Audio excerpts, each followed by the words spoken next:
What is up, everyone? Welcome to another edition of AOS Trash Pandas. I got really bright all of a sudden. Sorry, everyone. With me, as always, including last week, is my co-host Carson. How's it going, Carson? Up, everyone? It's going pretty good. Busy, but can't complain. How are you? I am good. I just realized that I did not pause the stream. Sorry, everyone. The music, you mean?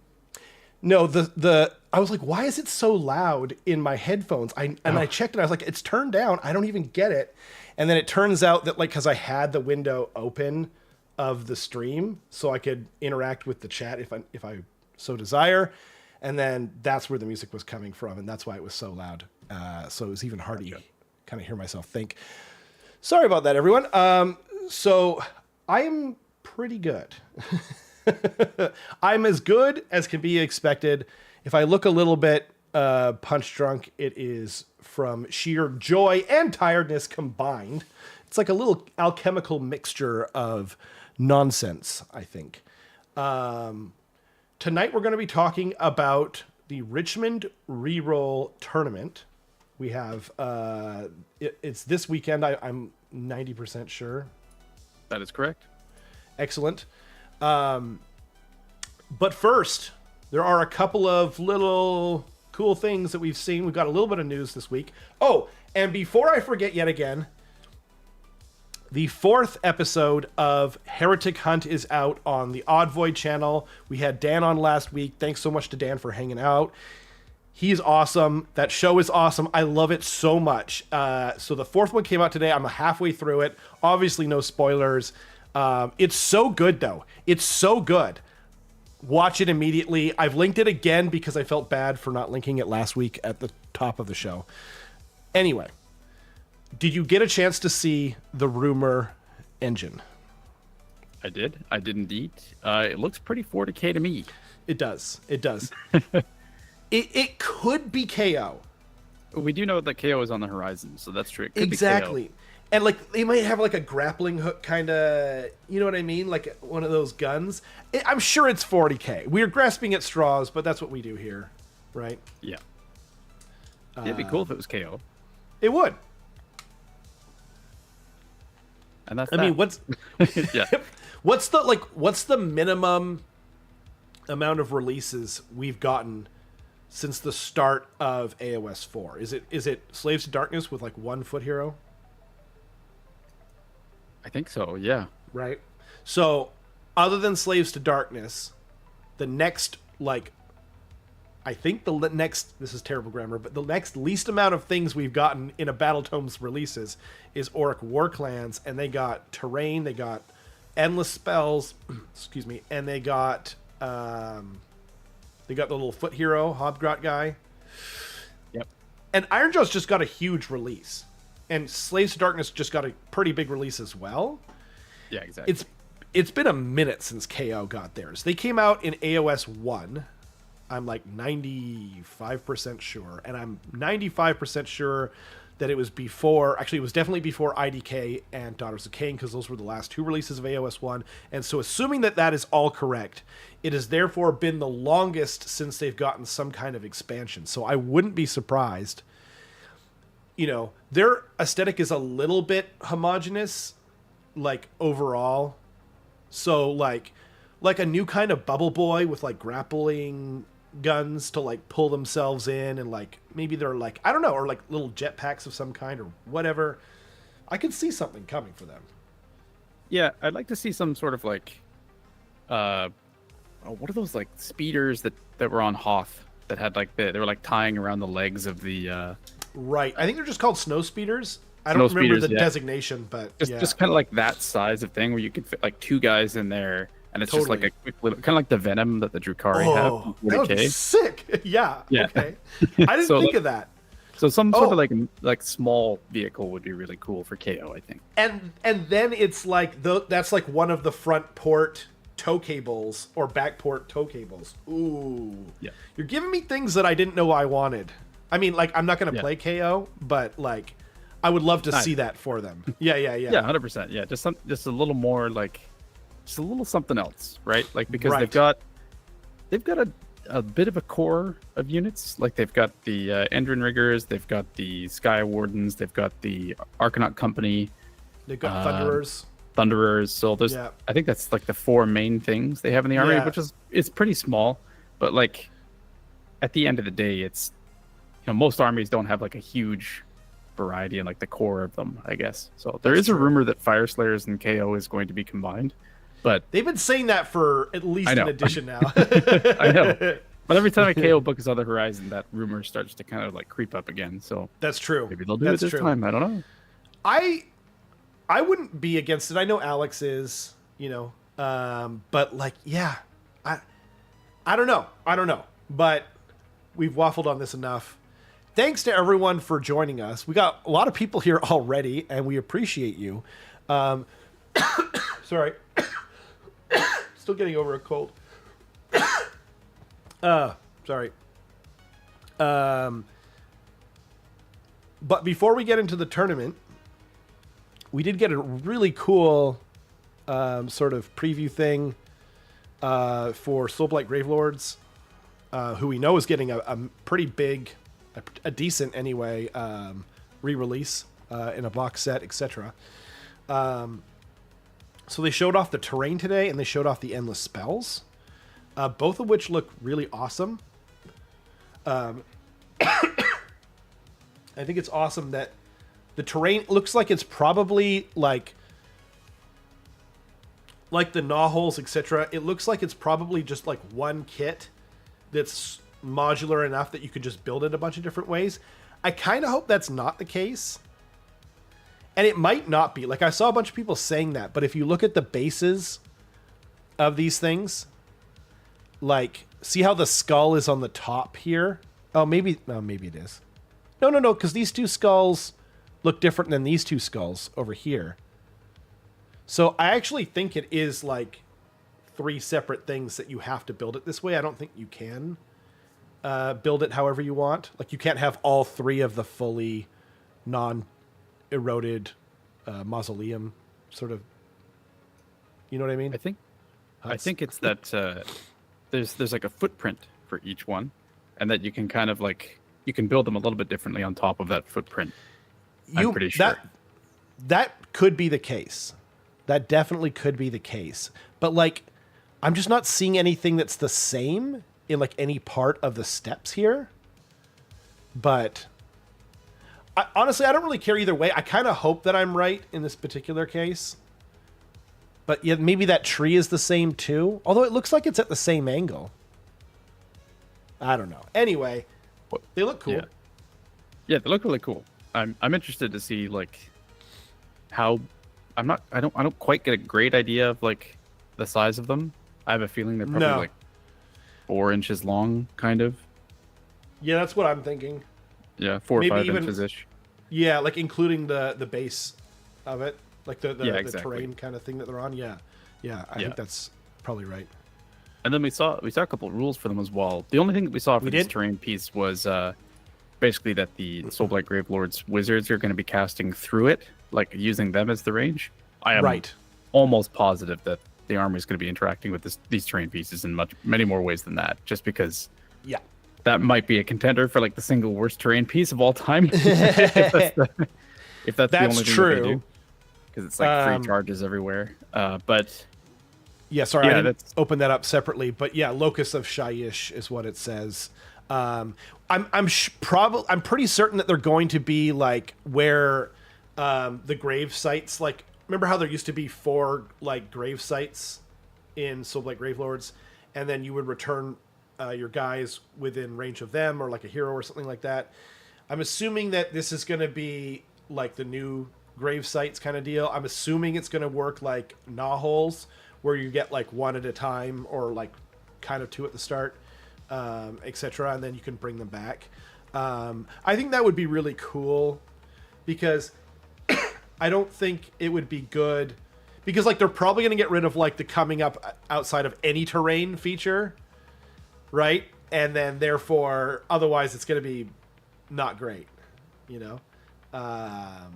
but we'll see, I guess. That's the ultimate answer. And then we did see the new manifestations. When I first clicked on it, you know the skeleton that's coming out of the coffin? Like, yep. I just saw it at a distance, and for like half a second, I don't know, for some reason it looked like he was surfing on the coffin, and now I want that so badly, so I might have to do a conversion if it's possible of like a skeleton surfing on a coffin, or I might get lazy. That seems more like me. But the middle one, that giant skeleton hand coming out of that thing is so rad. And I mean, I know like we got the rules. I didn't even like have a time to look at the rules until wait, when did we see these? Was it yesterday? I think, yeah, it was this week for sure. Right? I think it was yesterday, and then I don't think I looked at the actual rules for it until like 11:30 p.m. because my day was so crazy yesterday. And it seems really good as well. Like the rule for that thing seems really strong. We did get it, so it's Chill Grasp on a 4. It is on a 4-up. I guess that's really the main thing at the end of the day. But roll a dice on a 4-up. The following effects apply until the start of your next turn. While the target is within 3 inches of this manifestation, the target has a maximum control score of 1 that cannot be modified. And then, the more important thing, while it's within 3 inches of this manifestation, the target cannot use move abilities. So it can't retreat. It can't move. That's crazy. That's super good. Now, it's on a 4-up. So. Yeah. It's interesting. Like, there's a lot of unknowns here because we don't actually know if this is a static manifestation or a predatory manifestation. 100%. If it's a static manifestation, you can just like, I don't think pile in, like it's part of the fight ability, and I don't think that's a move ability. Right. Therefore, I think you could just like pile out of range of it if it was a static manifestation, and then just go punch something else essentially. Right. Another issue is like the 4-up, like you just said, and then it says while the target is within 3 inches of this manifestation. So it has to be alive, and you have to be like directly near it. So there's a couple things that like there's a bunch of stuff, but honestly, I think it would be better if it was a static manifestation, because then you would at least have the ability to cast it in your opponent's turn, poop it down, and then like it's just like that's something that happens. It still might not work against like Ironjawz, Mighty Destroyers, and Khorne, Blood Tithe nonsense. I don't even know. Like, I don't even remember if they count as move abilities at this point. The issue with like casting it in your opponent's turn though would be like this is any combat phase is what this trigger is. So your opponent would be like, oh, I see you placed this 3-inch bubble of no-go zone here. I'm just gonna simply walk away from that, and then in the combat phase it'll do nothing. Like, there's a lot of unknowns though. And if it charges in too, like, so that's how you would get, if it is like non-static, then that's how you get it within 3 inches of them. Yeah. And then there's a good chance that they'll just kill it anyway. Like, there's so many unknowns about this bloody thing. But yeah, sorry. Yeah, I thought the music was on the wrong thing. Hope that didn't blast you.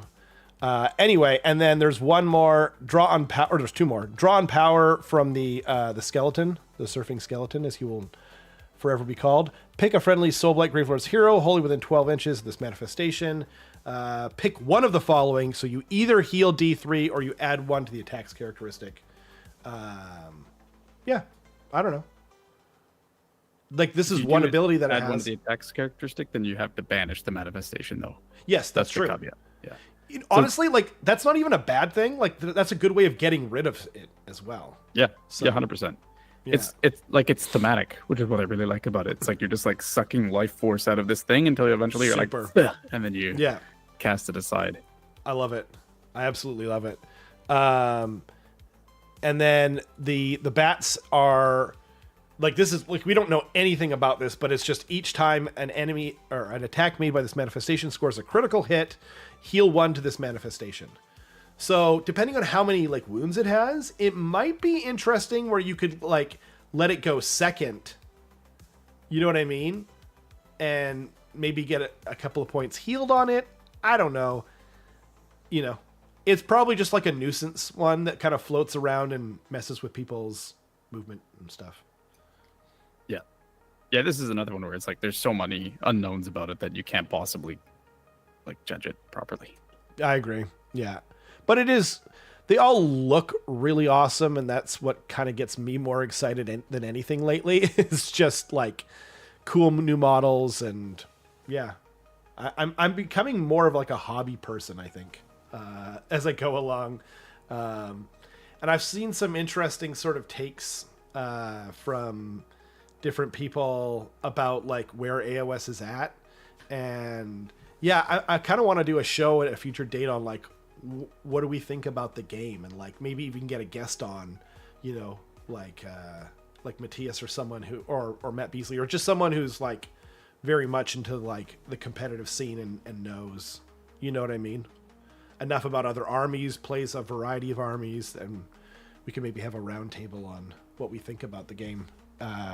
Maybe a year in would be a good time. We'll have after the second GHB, you know, I don't know. Anyway, yeah. It zoomed in on me for some reason. Do we want to, is there anything else that I'm forgetting? I don't think so. I didn't see anything really big other than the Soulblight stuff. Cool. Awesome. When do we think that's coming, by the way? Like, we're going to get the box, right? We're going to get the box like Gits. Are we going to get the Gits book? And then this, the Soulblight box set? Or are we going to get the Soulblight box set and then get the Gits full release and then get the Soulblight full release? I don't know. It almost feels like they accidentally delayed it, or like Yeah. the things are kind of out of whack schedule-wise, because you would think that the Gits would release, everybody would kind of be like munching on that a little bit, and then they'd be like, "Ooh, look at this Soulblight stuff now," and then we kind of get these leaks in the army box, and it would start propagating there. But like, yeah, I feel weird about like how they're scheduling this. I'm like, I don't know what to focus on right now. I totally agree. Like, I know what to focus on because, like, you know, I love these vampire models, so I'm just like, okay, here we go, and I can live vicariously through Kenrick, who's gonna play the Gits. Even though like that new Doom Diver model, like I might bite at some point and get something, but yeah, I totally agree, and I'm wondering if like, was it Asri that said like every book within a year or something crazy, right? Was it Asri? Yeah, I think so. Like, is Definitely it just not. so jam packed? He said by March or something. It was spring of next year. Spring of 2026, I think, is what it was. Right. But that would be crazy. Like, we'd have to see a new book like more than one every month at that point. Yeah, exactly. And he said like, what was it? He said by spring of next year, which kind of implies the start of spring. But like, let's just give him until summer. You know what I mean? Until the end of spring. I still just don't see it happening. Like, that would be amazing. That would, especially with like all the models we're getting with each book. But then it's like, okay, well, what are they going to do after that?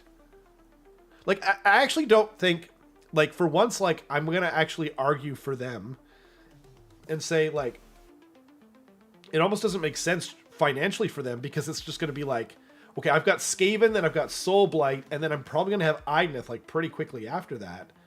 I'm going to like have to sacrifice not buying models for one of the factions that I really like, you know? So I don't think that that's what they want. That might happen anyway, by the way, just because they are coming out pretty breakneck. Anyway, we've waffled enough. Richmond Reroll. Richmond Reroll indeed. Also, I'm curious. Beefy said the big rumor ? In the chat. I'm not sure what you're referring to there. So I thought it was the rumor engine. I don't know. Yeah, Eric, that was the beat dropping. I was just like, bam, you know. Sorry, guys. Yeah. I thought it was on that, and then I was like, it's been on this whole time, and they can't hear us. And I was like, and they hit it, and then it went on my levels, and I was just like, no, I effed it up. So, apologize to the people in the future as well. Also, a quick explanation as to what Richmond Reroll is. There's a store called Richmond Reroll that opened up pretty recently in the Lower Mainland here in Richmond, which is kind of near our airport. And Arthur, who owns the store, or is a co-owner of the store, whose face is very lovingly plastered into the middle of this wheel here, is the one that hosts these tournaments. So thank you very much to him. They kind of cap out at 32 players, and it pretty much gets at or very close to there every single time. I think we're at 26 this time. Oh, really? 27? I thought it was. I actually thought it's been sold out both times before. Oh, 27. Yeah. I think there's a duplicate entry in there though. So it's just is there? Okay. Yeah. Oh yeah, I see Alex Kelch is on here twice. Yeah, he's got a shadow clone. He's nice. He's hanging out. I know that jutsu. But yeah, if you were thinking about joining this tournament and you didn't, shame on you, because there were 6 slots left. And you're the reason why Arthur goes to sleep crying at night. Anyway, so this tournament... He told me that. Yeah, he did. It's 2 days. It's a regular GT. It's going to be fun. There's some killers at this event, and there's some locals, and it's going to be a fun time. Great prize support, too. Yeah, the trophies are really cool as well. Yeah, and he runs he has a great store as well. He's really great about, like, I won't go into it too much, but it's a great store. Check it out, even if you're not able to make it to the tournament. And we're going to do a list show tonight. I guess I didn't really mention that. And we will be reviewing names. Are we going to be harsher tonight, Carson, or are we going to be more fun and fun-loving? Fun-loving. I'm feeling fun-loving. There's 2 surprises here. Both Matthias and I are not playing what we normally play. Right. Purely for fun, I think. And out of semi-boredom. So I think being more fun-loving is more ample for this tournament. I like that very much. I was hoping you would say that. I've had not the best, few days, couple of weeks or whatever. So I don't want to be harsh. I want to embrace that for the names. The lists Carson will tear up, of course. I'll leave that up to him. Horribly. Yeah. Horribly. Also, Thomas O'Brien says if the first list is Be'lakor and Varangard, I'm going to head out. We can't control that. That is fate. That is Tzeentch doing his thing. Shall I spin the wheel? Do it. Let's see what the first name is. If you recognize it and it is Be'lakor, we'll just do them next. Okay. You don't want to lose anyone.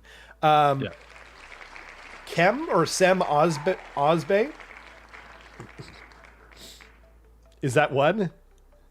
It's not Be'lakor. Okay, but it is Slaves of Darkness. Yeah. Gem. Thomas in the chat said if it's Be'lakor and Varangard. So that's fair. So he legally can't leave. You cannot leave legally. I believe you're actually legally required to donate. Oh, by the way, I forgot to mention this to Carson before we started. I took off the doodad that was keeping track of our subs because it wasn't working. And I tried to get it to work. I spent a good 25 minutes on it today. Never figured it out.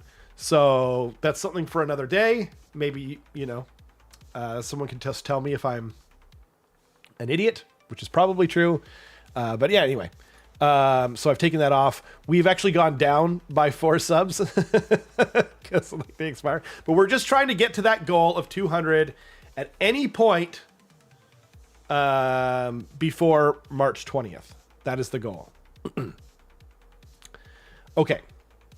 Right. The name is pronounced Gem, by the way. Gem. Okay, cool. I'm sorry. I am very ignorant. It's a cool name. Oh dear. I have to log in. 1 second. I'm just going to remove that from the stream. And there we go. Boop, boop, boop.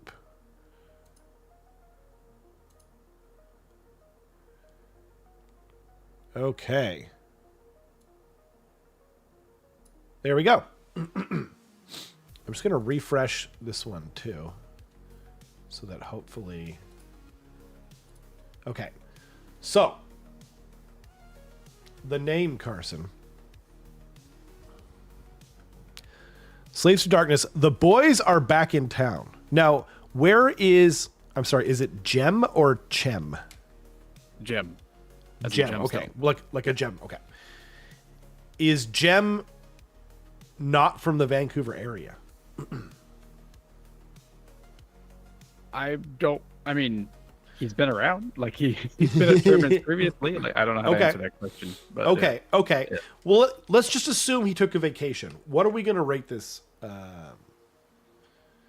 And thank you, Jason, in the chat. If you are enjoying what you're seeing, please consider liking and subscribing.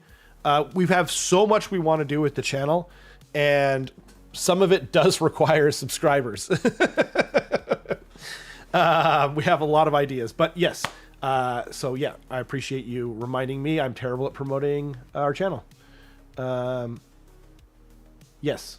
Smile and giggle while tearing down their poor name choices. I mean, we could do both, you know? But yeah. Where do you think? The boys are back in town, Carson. And keep in mind, we're having fun, and we're not going to be too, you know. So I was going to put this mid bin, but I appreciate that Regiment 1 is called parentheses the boys. So I'm going to go with upper crust because I enjoy. You know that what? tournament. Absolutely. Yeah. Like I almost missed. I would have for sure not noticed that until we started, at least, you know, if ever, reviewing the actual list. Yeah, upper crust. Yeah, that almost done, puts Jim. it in the upper bin straight up. Very well done, Jason. Thank you so much. Gifted 5 gift subs, and you even like reminded me to promote our own channel. Thank you so much, and congrats to everyone that got it. We've got some fun. What do you call them? Emotes? I don't know. I don't know what the difference is. Yeah. Jason sniped a monkey. He did. He shot that monkey real good. And what was the other thing? Oh, yeah. And I do have my dice are back in stock. I have still not uploaded them to Etsy. I just realized today. It has been that kind of week. I didn't even... Because, like, the new ones look a little different. Yo, Dale gifted 10 gift subs. Yo! Thank you so much, Dale. That was very kind. Wow. I saw Carson doing that with in my peripheral vision. I'll give it the K-pop one. Oh, yeah. Yeah, congrats to everyone who got it. I hope you guys enjoy the emotes. And thank you so much for supporting the channel. It's really, really, really appreciated. Okay. Now, mental note, we have to be kind to Jason if he's in this tournament and Dale if they're in. I'm assuming Jason wasn't, but Dale's in the tournament. Okay. So, you know, off the record, he's totally going to get bumped up. He has bribed us successfully. Yes, yeah. Bribe initiated successfully. Yeah, well done. Oh, there we go. God dang it. Will, why is everyone being so nice today? Man, we're nice. We should be nice more often. Oh, my God. You guys are looking great. Is that the problem? Yeah. Will people be nice to us? Right turds for the entirety of this channel's existence until now, and everyone's like, "Oh, here you go." It's just be nice. And be other nice. people will be nice. Is that? I'm learning so much tonight, guys. I really appreciate it. Wow. You said you needed subs. We do both look like we need subs, and we did say that we need subs. We're trying to get lavalier mics for the channel, and also pay the bills. Sound like a microwave when we use them. Yeah. We've had a lot of sound troubles over the past year or so since we've implemented like the live system, but yeah. But anyway, it really helps, and we really appreciate you guys. So thank you so much. Okay. Okay, let's review upper this crust. list. Yeah, let's do it. Okay. Upper crust for sure. You go into the list. I'm going to take off my sweater. Actually, I just realized I didn't need to say that because I have a cardigan on. I didn't need to take off my headphones like I thought I did. And thank you so much, Arthur, for subscribing yourself. That's oh, very thank great. you so much, Arthur. Anyway, sorry, the list. So he's running God's Wrath Warband, which is it's kind of the standard one you do if you're not doing Dark Oath. He's got Abraxia, which is fun. Abraxia is an amazing model. Oh, it's so good. He kind of does the whole, like, whenever Varangard do their fight twice, they don't get strike last when they do it. Whoa. He does that for them. And then he's got a pack of 6 Varangard, so he is a little bit of an evil person, but not that much. And then his second regiment, he's got a Chaos Sorcerer Lord, which can be handing out that 5-up ward to any of the warriors of, like, Warriors of Chaos, as in Varangard, or actual warriors of the Chariot, or himself. Or maybe Abraxia, I can't remember. And he's got a Chariot for doing some tactics, and then he's just got a big brick of 40 warriors. So 20 and 20, one of which has the Dread Banner, which means he's got, like, 40 wounds, which can be on a 3-up, 5-up. You can't use commands when you're in combat with them, and they're just, like, hacking you down slowly. Which is just gross. Like, it's so much to deal with. So it really seems like our meta locally is shaping up to be just like, how many 3-up save bodies can I put on the table? It doesn't matter if they deal damage. But, it's not a bad meta. Like, it's not a weak meta. It works. We've heard some, like, anyway, actually this isn't the time, but very cool. The only small thing is, Gem, just make sure you specify what your manifestation lore is, because it's not in the list. I didn't notice that.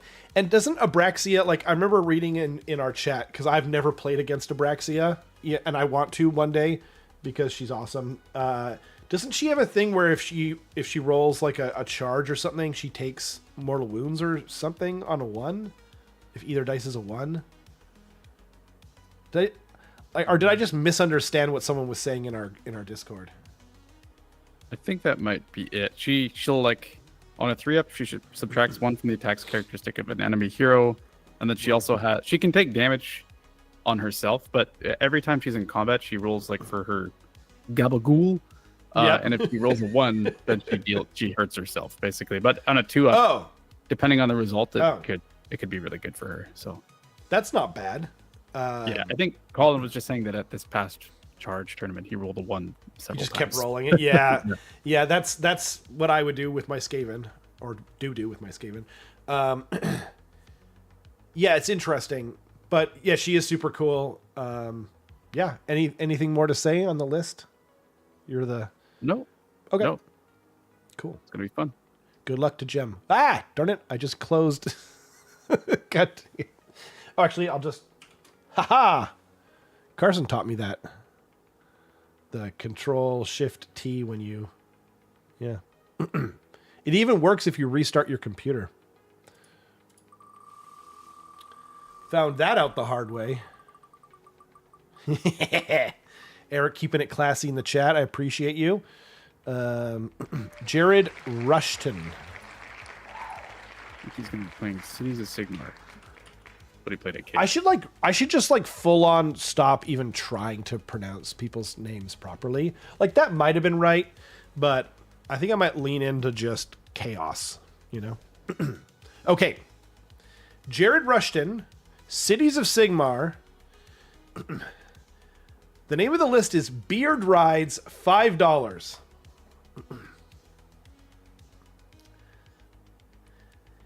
Okay, so it doesn't have poop in it, right? It doesn't. But this is just the kind of immature humor that Carson and I completely vibe with. Like, if there's a perfect vibration of immature humor, I think he found it. Yeah, this is good. This is really good. A list with 60 hammers, so 60 little dwarves.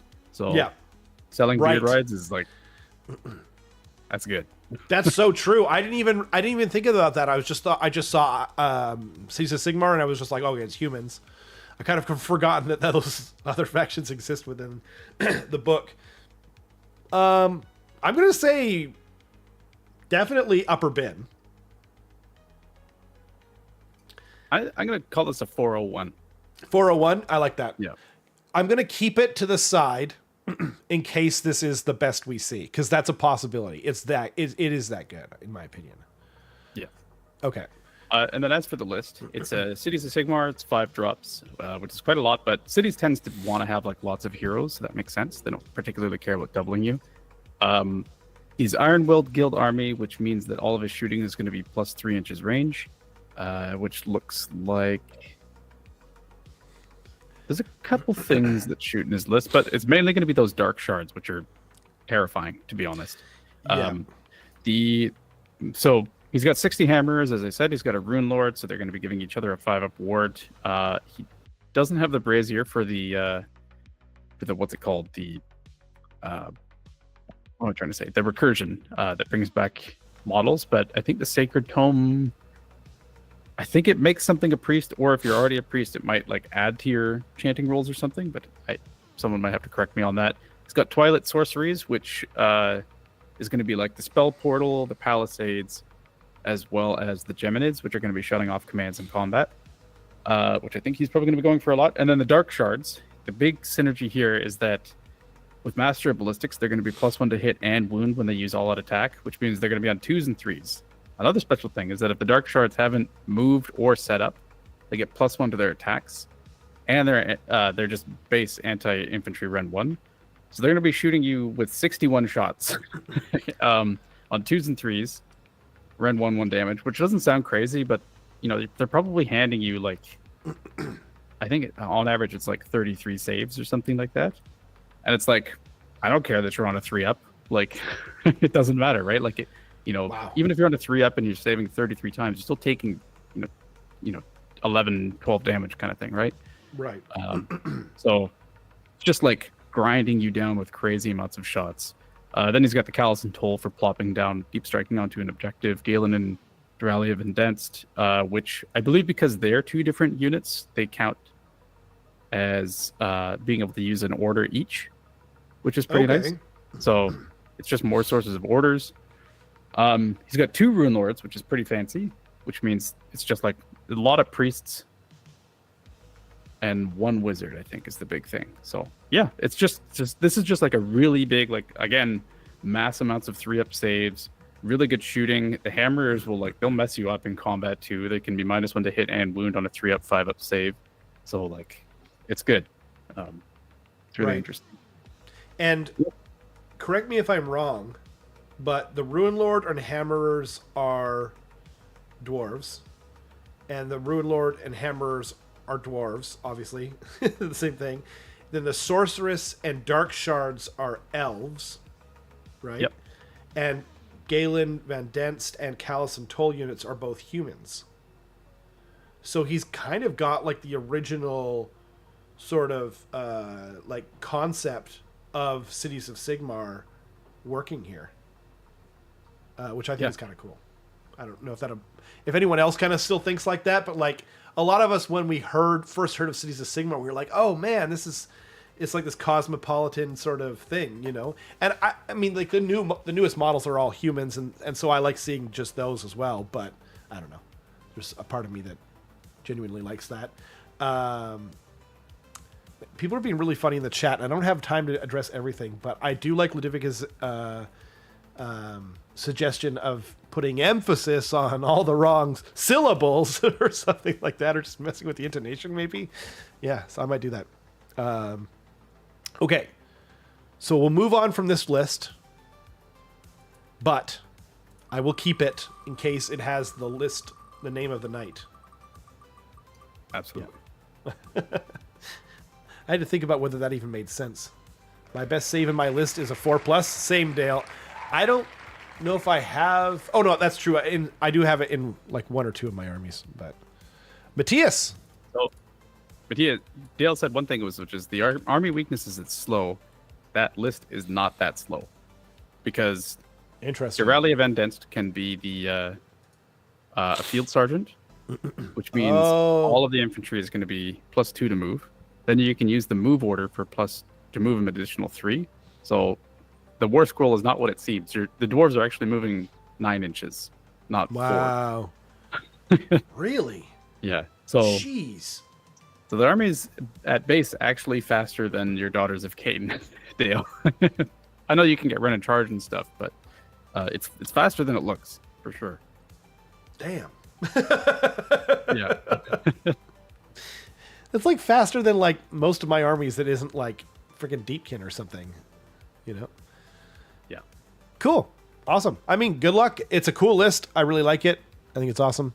So we've got Matthias now. Did I remove him from the thing? I did not. Okay. So it's Daughters of Khaine. And I'm going to be the first to admit that I do not understand the list name. So unless someone can explain it to me, I might be disqualified from even giving it a rating. Because I know he knows the game, but it is Doppers.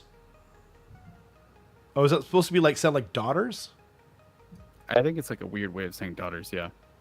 Okay. He does like to mispronounce things or talk in funny accents. Matthias, are you I'm going to say watching? moldy bits. It's like, I could go lower, but we're being nice, so I think moldy bits, which is like between mid and low, right? Right. And if he's making fun of Dale somehow, because he's probably borrowing his army, if this is some kind of slight at Dale, I'm going to downgrade him to the absolute bottom of the can, because Dale was very kind to us. He did pay us. Yes, He did pay us, yeah. Apropos of nothing, well, kind of. He did pay us. So, but yeah, Moldy Bits, I'm happy with Moldy Bits. Yeah. And then, okay, so I know mostly what this list does. Scath Coven, I can't quite remember off the top of my head. But the big thing about Daughters of Khaine is that they're like stacking a lot of buffs, because their big thing is that. No, he purchased the Daughters of Khaine army at Cake. Oh, cool. That's so crazy. He actually owns this army. Cool. Oh, dang. Shoot. That's awesome. So he's running Morathi Khaine, which has got the whole, like, can only take a maximum of 3 damage per turn, and then can't heal. She's had that since AOS 1, by the way. And Yeah. So it's basically like if you can do 4 consecutive turns of 3 damage to her, then she'll die, essentially. Otherwise, you kind of have to, like, all the damage that goes after that point is just wasted. So she's a really good tar pit unit for like tying something up, and then they can't realistically trade because she's just like munching on them while the clock ticks down. And she's a decent hammer on her own. She's a decent hammer. The actual Morathi is like a good caster. The Shadow Queen's the one that's the beat stick. And then if either one they basically have like a shared health pool. If either one takes damage, then yeah. And then the High Gladiatrix, I think Zealous Order is better rally rolls, if I'm not mistaken. No idea what Sevenfold Shadow does. I'm sorry. Shadow Stalkers are the teleporter unit. Dale did put in the chat, if he rolls a nat 8, snakes get always strikes first. Is that what it does? Yeah, that's right. So he does have a couple units that'll take advantage of that. He's got the Blood Sisters are the melee snakes, and they've got Crit Mortal, which is pretty good. But they've also got a thing where if they roll higher than your health characteristic, you get strike last in combat. Jeez. Yeah. So that's crazy. Yeah, so if they're going into anything... Is that on the charge or when they get nothing? Always. Just always. Okay. Yeah. Damn. Yeah. That's scary. It's really good. So you got to be really careful going into them. Depending on what you put into them, it could be really difficult to actually pick them up, and they can swing at you first and deal a whole bunch of mortal wounds and stuff like that. It's real bad. Sevenfold is a once per game teleport according to Dale. Thank you, Dale. And then the Blood Stalkers are the bow snakes, which are like 3 shots each, auto wound. I think 3s and 4s, red 1 damage, 18-inch range, but they're pretty fast. So yeah, this, like, you know, what Daughters wants to do is like stack up those buffs like crazy, like especially if they get Mind Razor off. I think it's +1 rend and +1 damage on the charge, but they've changed it so that lasts until your next turn. I'm pretty sure. So you charge and you just get it for your entire opponent's turn as well. Why? So that's crazy. I have a question. Are the Blood Sisters and Blood Stalkers, are they considered infantry? Because they don't have legs. But let me check. I'm assuming they do, and then that works with the High Gladiatrix being the Field Sergeant. So then are they moving like 10 inches and can get run and charge? Because... Yes. Damn. Shit. That's... So remember what you said about him about them that other art list being faster than this one, that might not be true anymore. I was talking about Dale. He runs Whip Hills. Oh, right. Yeah. He runs It'd true. be very slightly slower than Doctors. than the dwarves. That's fair. That's fair. But yes, yeah, you can get a spell off for. I think the unlimited spell is the run and charge one, if I'm not mistaken. Okay. And don't know if Matthias knows, but the High Gladiatrix doesn't work with snakes for the Ren buff. It's non-hero elf units. That'll be interesting to tell him. Yeah, I know Matthias, like, he's played Daughters once, or rather, he's played it a long time ago at a different tournament. So I'm assuming there's going to be things that will surprise him. But this is a very like glass cannon, just wants to absolutely crap on something, and then get out. But if anything's going to be shooting it, it's just a bad time for sure. That's true. And don't we all want to crap on things, Carson? Don't we all? I just wanted to point out something Ladivicus said in the chat about the name. He said it's Matthias Sludge, and then he said until he makes a triumphant return to Skaven, or until he makes a triumphant return the Skaven. I think he means to Skaven. It's probably like a typo. Yep. Sludge, and I agree with that sentiment. Unless he, of course, donates some gift subs, and then my tune will change very quickly. But that's neither here nor there. He's not even here right now, so I don't think that's going to be possible. Okay, should we move on? Let's do it. Excellent. Sludge. Some are good, some are bad. Sludge. Ask your mama. Is your dog getting mad? Yeah, she's getting real mad. I couldn't hear her at all, which made it even funnier because you're just like, whoa, oh, I see. Fair. I mean, you can't even hear her even when you like. We can hear bits, but yeah. Bruce fan. Or, I'm sorry. No, I don't want to mispronounce that name on purpose. Actually, I don't want to be accused of a hate crime or something. Ossiarch Bonereapers. I'm not familiar with Bruce, but I'm glad he knows, like, what's the expression? I'm glad he knows the assignment. Okay? Right. Ossiarch Bonereapers. The name is the Bone Zone. That's solid. Like, it's not the Bone Zone. It's the Bone Zone. You know? Mm-hmm. A little bit of extra sass in there.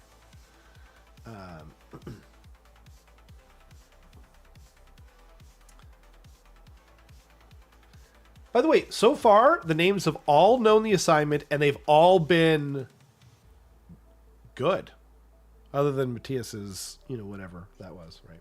Yeah, we didn't really get it. to Bone Zone, man, that's hard. I'm going to say mid-bin, I think. Yeah, that's where I was leaning to. It's like silly enough and irreverent enough that I was kind of playing with going up a little higher, but yeah. Very good. I like it, Bruce. I like it. Welcome. Yep. This is a well-rounded Ossiarch Bonereapers list. I think it's similar to what Jesper ran at WCW, or maybe no, it's not. No, it's not. Is it? No, it's not. I'm wrong. It's got Catacross, who's like a bit of a buff castle. He can be giving people +1 save, better control scores, once per turn on a 5-up. He eats one of your commands. And then he's got the Morghast Harbingers, which are like, they can be moving up to 12 inches, 3d6 charging, and they hit super hard. You get that Mortek Crawler, which has got the anti-infantry long-range catapult shot, which normally doesn't do like a huge amount of damage, but it can spike and do like 20 because it's got crit 2 hits, right? Yeah. He's got a big block of 10 Kavalos Death Riders. He is, what is it? Mortisan Council, which I believe gives +1 to cast for that Mortisan Soul Mason. And I think the Soul Mason can give the Morghast fight first with a spell, if I'm not mistaken. I think that's a spell. Marrow Pact is like a defensive, basically like does mortals back to you once per game on rolls of 1s and 2s. Diversionary Tactics, I believe, is like a -2 to charge aura within 12 of him, which is pretty good. Wow. Some Mortek Guard for his screen, and yeah. So yeah, this is just like a nice buff castle, which has like 2 really big hammers. And then what I like about it is it's also got the Mortek Crawler, which is kind of like taking pot shots at you, forcing you to come engage him. Yep. So, yeah, cool list. Very cool list. Totally agreed. You guys are being hilarious again. I can't address all your comments, okay? But yes, I will extort my friends whenever necessary, or probably even possible. You know, like, why not? As the white glow of this shockingly bright background washes out my face. Sean Blake. Okay, Sean. Great guy, Sean. Painted some terrain for the channel. So another person we have to be very nice to. I hope you're doing well, my friend. And I hope you get me a message about, I don't want to blow you up, but send me a message on how you guys are doing. Okay. So it's Sylvaneth. Good take. And the list name is Giggity Giggity Goo. Our wood is harder than you. Now,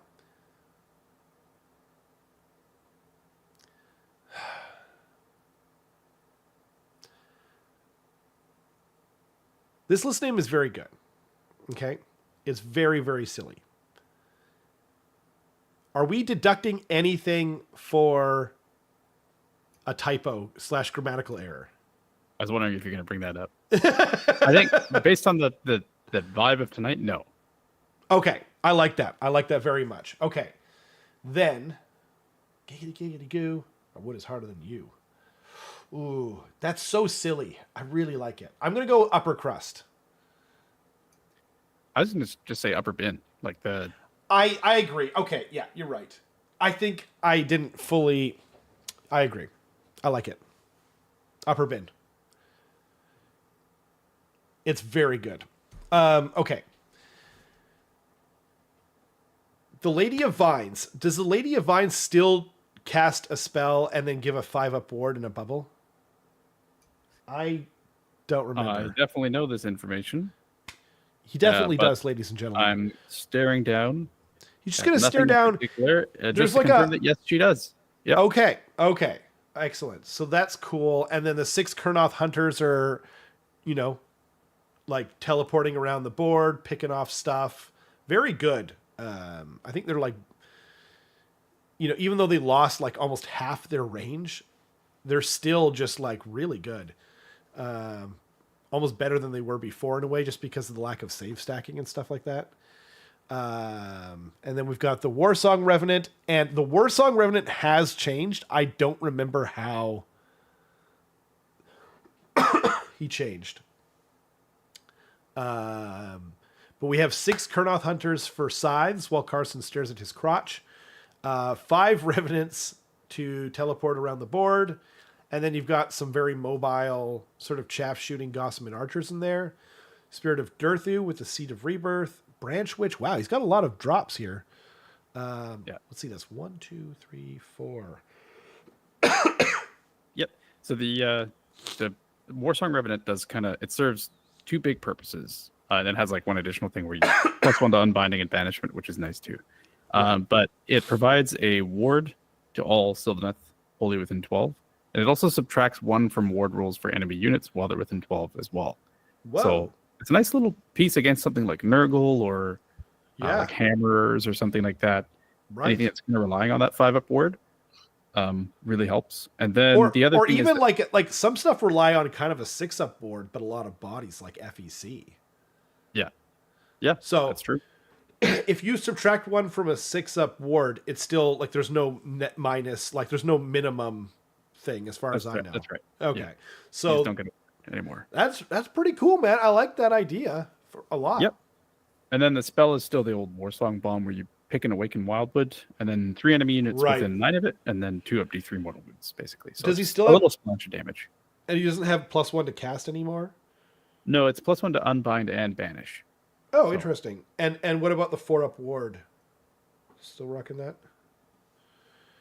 He used to have like 8. 6-up ward. That's pretty a huge change. Yeah. Like it used to be like 8 wounds on a 4-up. And so, yeah. What's his regular save? 5-up. 5 up. Ooh. Ooh. Very, very killable, for sure. Brother, yeah, for sure. Interesting. Okay. I mean, this list is fascinating. It's 1920 points. Well, it's so the big cool. trick of it is that the branch witch is going to be handing out a fight first in the opponent's turn on a 3-up to something. Oh. And then you have the Kurnoth Hunters with Kurnoth Scythe, which have anti-charge +1 rend. So he's kind of daring you to be like, come charge me. Charge my big hammer. Yeah. And it's on a 3-up, did you say? Yep. Ooh. So it's pretty scary. So most of the time, you're going to get slapped by some like high rend scythes. Very high rend scythes, actually, when you charge into them. Are they, what, -3? I think they go to -3. When you charge, right? Damn. That is a lot. Sean calls us dudes and dudettes. Upper crust from me. Yes, I can also be bought, even with friendliness. I like it. Wrong. Okay. So they go... to Rend 2 instead. So, but still, Rend 2 damage 3. They use... they're damage 3 now. Okay, because it used to be, I think, Rend 2 damage 2. Or were they Rend 3 damage 2? It doesn't matter. We're not in that game anymore. Very interesting. That's very scary. I kind of feel like the extra damage is almost more scary in a way. And he's also teleporting around the board and shooting at things as well. So, yeah, you might have to come to him. Sean's a great player. So, yeah, I can definitely see this doing very well. Upper bin name. Well done, Sean. Moving right along.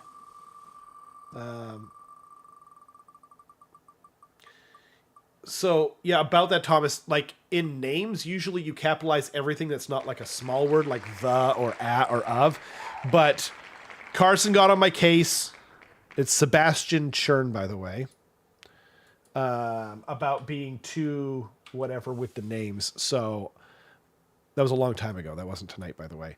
So, I've released myself from that whole thing.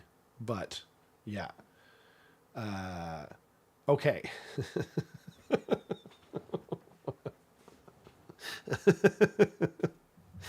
Sebastian Churn is playing Ogor Mawtribes, so you know Carson's going to be super biased, right? Yeah, I'm biased. Sebastian's just a lovely person in general. I played him. I'm 2 for 2 at the last 2 events. I played him both times. Oh, really? Yeah, and at Charge this past weekend, he insisted that we do like the prio, like the. Man. So he's definitely won my heart, and he's just a lovely person to play against. So, man, this list name it's good. It's definitely at least upper bin for me. Yeah, just because it feels like a personal attack based on. Okay, so the list name is. Oh, actually, here you read it out, please. The list name is "How About You S2D's Nuts." God dang. Oh, yeah. And maybe I will. You know? You heard it here first, ladies and gentlemen. Oh, man. I think 4-0-1. Yeah, this is close to Jared's. I think it's up there for sure. Yeah. Yeah, I think this is like, I think I like Jared's just a tiny bit more. It's just a little bit more immature. But it's very, very good. Yeah. It also kind of almost references that old, your very first short you ever made when you were doing like those live games. So That's true. it's hitting on, Yep. So good. I think obviously I should explain the Ogor Mawtribes list though, as 100%. the resident expert. Especially considering I think I played this exact list. Yeah, did you? Fine. Under those conditions, I will cede it to you this time. Yeah. No, he did change it a little bit actually. Oh, did it? No, never mind. No, he didn't. Okay. It's 2 drops. Basically, he's got Kragnos. He's got 4 monster trucks, 2 of which are heroes. Dang, that's so Yeah, awesome. he did change it. Wait, am I reading this? Did you play with Kragnos? Yeah, he played Kragnos, but I remember there being 2 Huskards last time. I just don't remember what else has changed with this list. But did you play with Kragnos? No. Okay. Yeah. Like he played Kragnos against me. Or what do you mean? Oh, I thought you were saying that you have played this list. You played against the list. Got it. I played against it, yeah. I see. He's beast handlers, which just means he's doing a bunch of extra mortals. Kragnos is giving the monster fix a 3/6 charge, and the dog is screaming in the background.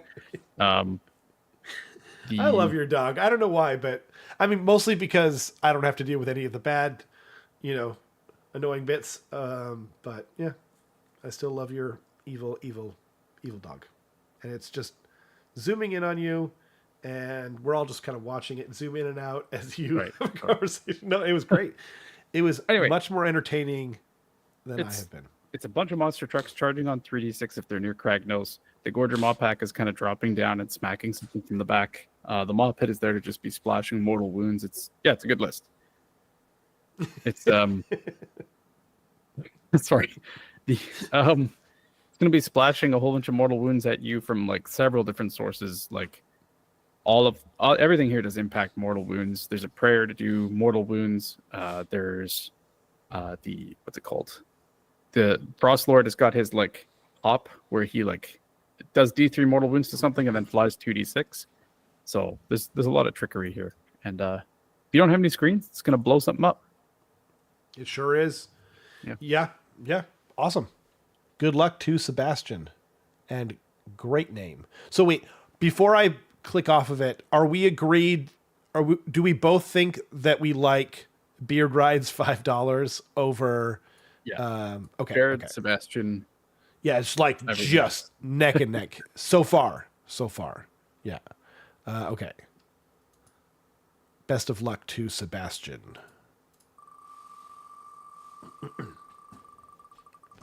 Okay, everyone.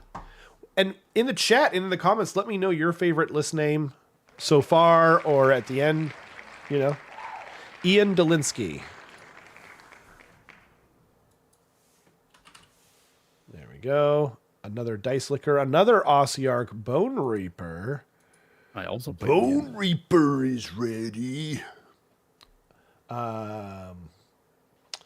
Very timely reference from the late 90s. Remember, Ian was close to being the favorite name last time. What was his list name last time? Ribbed for Pleasure. What was it? Ribbed for Pleasure. Oh, it was so good. Okay. I already have it up on stream, but Ossiarch Bonereapers. God dang it. How far are we into this? Oh, yeah, we're over an hour. Okay. My life has come to making boner jokes. 2,000 out of 2,000 points. That's really good. You guys have stepped it up. Like, there's been, like, the worst one so far. And Matthias has traditionally written very strong list names. And he's the only one who's been in, like, anywhere near the lower bin, I think. This is good.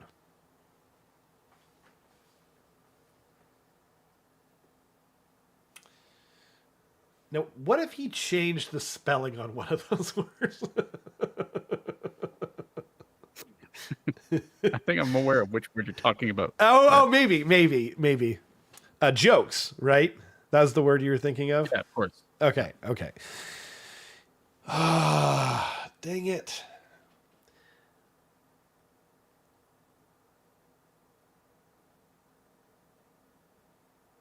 Upper bin. Agreed. I was really close to doing another 4-0-1 though. It is really good. I think it's like Jared, Sebastian, this probably. Yeah. But a good spot to be. It's so good. Oh man. Okay. Ossiarch Bonereapers. I feel like this is. I'm sorry, man. Yeah. Like you're just kind of explaining all the lists now. Lately, I used to be much more of an encyclopedia, and I'm just not. Guys. No, it's a very simple list. He's Cavalos Lamps, which just means that the Death Riders are going to be doing a pregame move of 6 inches. He's got Nagash with Morbid Conjuration. He's got the 2 units of 5 Death Riders. The reinforced block of Morghast Harbingers, which basically he's hoping to whip at you, deal a whole bunch of damage. They died. Nagash brings them back at full strength. And then the difference between now and last time is that he's got a Mortisan Soulmason and an extra drop. So he's got that Aura of Sterility, which is going to be like anti-shooting tech. I think it's -1 to wound against shooting in a 12-inch bubble. And then the Soul Mason, I believe, also does. He's got the fight first spell on the Harbingers. So Cool. yeah, simple list. Hits really hard. It's really good. Yeah. Yep. Yeah. Agreed. Awesome. Good luck to Ian. Bam. Dale says, of Richmond Reroll, 8 are warp dice and 8 are dice lickers. Matt Beasley, come on down. Okay. Disciples of Tzeentch. And the list name God, is, sorry, it has to be 8 inches.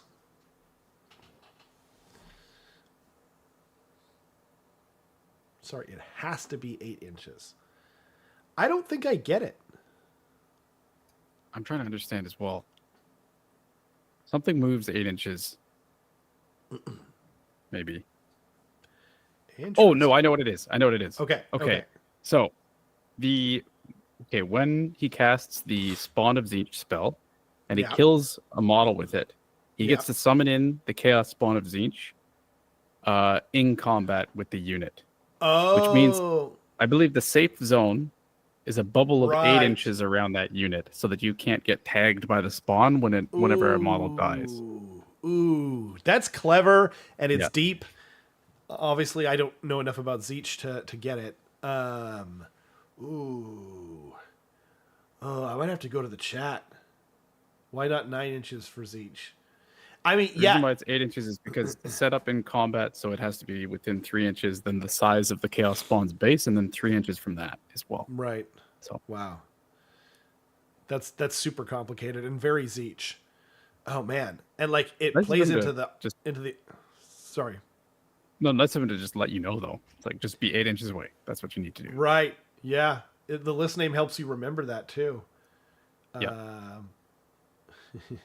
I always have Skaven brain, Keith. I don't even know what you're referring to, but that is true. Oh man, it's so good. I don't want to like dwell on it too much. Upper crust. Upper crust. Well, I don't know. It's tough because like this is really good. It's really good. It's not dumb enough, but we can't hold that against him. Matt has trouble. I want to say, dumb. For me, I think this is actually a 401. Ooh. But I think it's not as good as Jared's because Jared's is stupid. Well, and you know,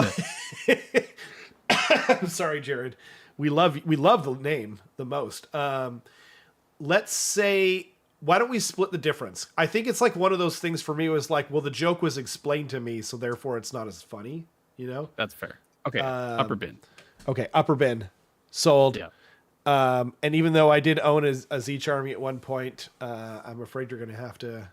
I mean, luckily, this is a pretty simple list as far as explaining it. He doesn't have Kairos. He's just got a Lord of Change, which is going to be his source of recursion. He can trade in a Destiny dice to bring back a demon unit at half strength. He's got 40 blue horrors. He's got a block of 20 pink horrors. And then he's got a block of 10 pink horrors. So he's got a total of 70 horrors in the list. Which are all, if they're holding within 12 of that Lord of Change, they're going to be -1 to hit. If he manages to hit you with Weird Flame, you're going to be -1 to wound. It is gross. And then he's got the Flamers of Tzeentch, which I believe are normally Ren 0, but Ren 1 against infantry. And then they're just like spamming D3 damage attacks at range. So that's kind of their big thing. So pretty scary. He's got the Illusionist and the 9-eyed Tome. The Illusionist, I believe, is an additional -1 to hit, and the 9-eyed Tome, I think, is a +1 to cast. It used to be, but I don't know if that's still the case. Yeah. And then, whoa, my dog screaming again. I'm pretty sure that was a demon, but go on. Changeling, I think, is the, is that the, I always forget, is that the teleporty one or the extra rally? And it's probably the teleporty one because it's, you know. Yeah, it's the teleporty one. Okay. And then he's got a thing where in the enemy hero phase, he picks an enemy unit within 9 inches of this unit to be the target. Roll a dice on a 3 up half the target's move characteristic for the rest of the turn. So, yeah. It's a lot of tricks. 9-eyed Tome is add 1 to casting rolls and banishment for this unit. Right. So, that's interesting. He's just got a ton of pinks on the table, or a ton of horrors on the table. And and then those flamers just to be like actually dealing damage to you, and then I think he's pretty much trying to attrition you to death. So Right. that's the list. Cool. You know what's cool about, because the 9-9 Tome used to be only on mortal Tzeentch wizards, and now you could put it on your Lord of Change. Now they don't have the one of the coolest abilities they ever invented in the, you just make the two dice match the highest of the two numbers or whatever. Didn't explain that well, but like it's still pretty cool to have that. You can put that on the Lord of Change now. Neat. Very cool. Best of luck to Matt. I think of Tzeentch as like his one true army. You know what I mean? Like I know he doesn't ostensibly even have one maybe, but like for me it's that. Uh-oh. Kenrick, former world champion of list names. I don't know if I'm ready for this. Stormcast Eternals. Okay. Wow. This is actually here. Can you read this one out? Because I need to. It's a take it in. Bellacore, more like Bella Boar. Am I right? ... Tough crowd, aka if you can't beat him, join him. In parentheses, or how I stopped worrying and learned to love Bellacore. End parentheses. Feels unhinged, to be honest. Oh man, it's good though. Yeah. It's like one of those things where it's like I feel like we should take points away for being longer, but I don't want to, and I kind of almost refuse to. Yeah, and like they're often better. I imagine him like at the center of a party, and he starts to say this, and by the time he gets to the "Am I right?" everyone's kind of stopped talking and it started looking at him. It's just silence while he's just like monologuing about this. Yeah, that's true. Yeah. And wait, I thought it said SCE on the under the. He's playing Slaves to Darkness. He's playing my army. Yeah, he's playing my list.